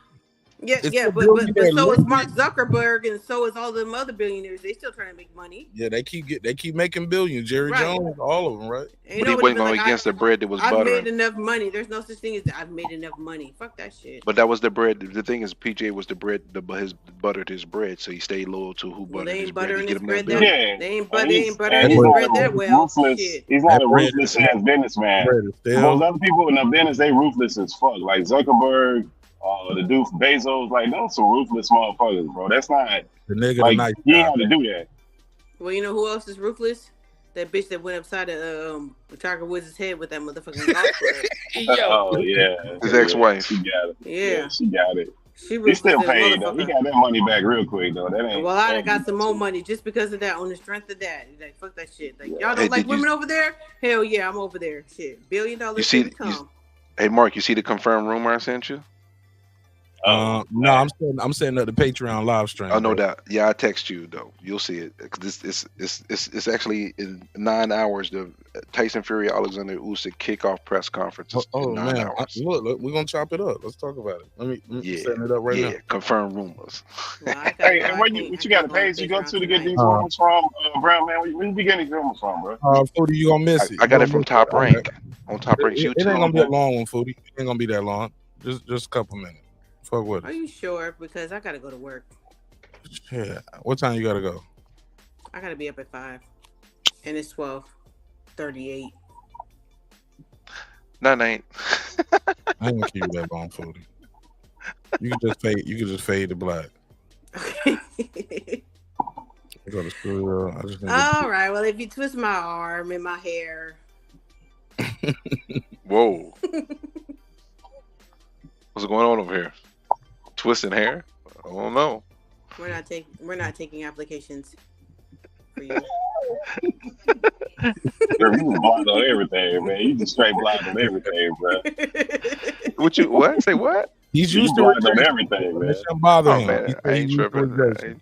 I ain't tripping at all, man. He said That's men are cool, used to baby. rejection. We're not gonna.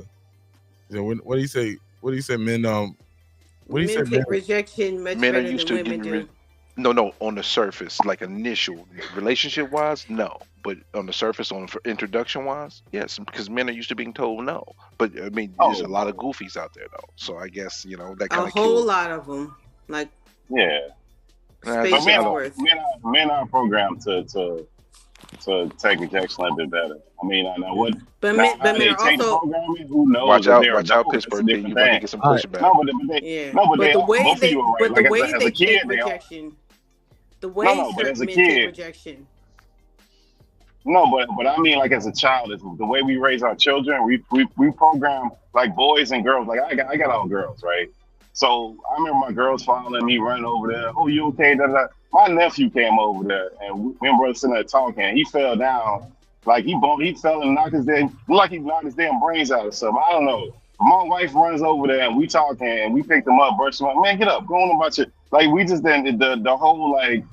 The part of us, like the empathy part of it, it's just not there for men like it is for young girls. It's just not the same shit. Hold on. So, Let's save it. Let's save it. Click the link. It's in the private chat. Can y'all see the link? Okay. Everybody see the link in the private chat? Hold up, I'm looking. Yeah, I got it. All right. Boom. Y'all click that link We in right there there. like Let me swimming. open this up. And let me switch y'all over there. And y'all don't have to miss a beat. And I can end this one.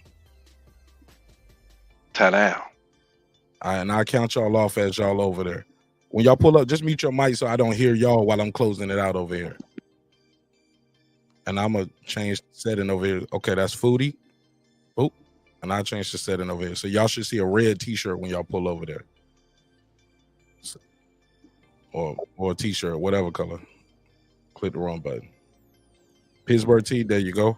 All right, Brim, waiting for you. All right, and that's Brim.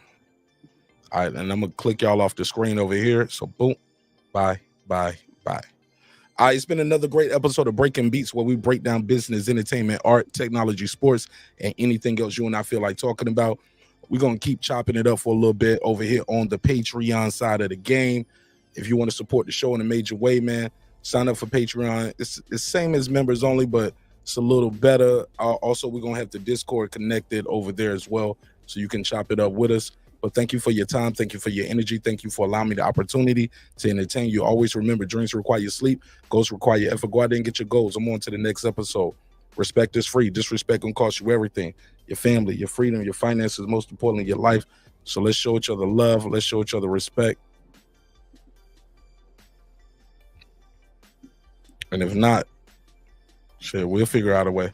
It's your man Barnash. I'll see you in the next one. Peace.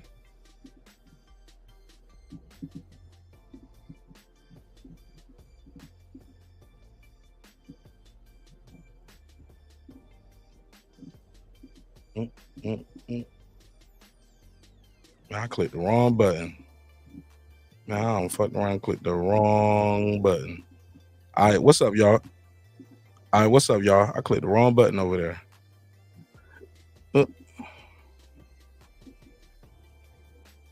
How y'all feel? Let me fix this real quick.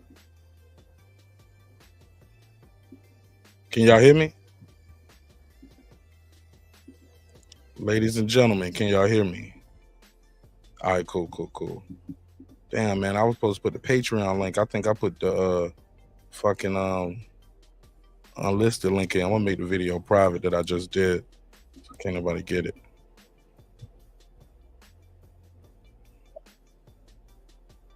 No. If I show them if I shared the live link, they could. They can at least watch. I think I accidentally shared the live link. Yeah, I might be an idiot right there, but it's all good. It's all good. I think I can end that and make another one real quick. Let me see.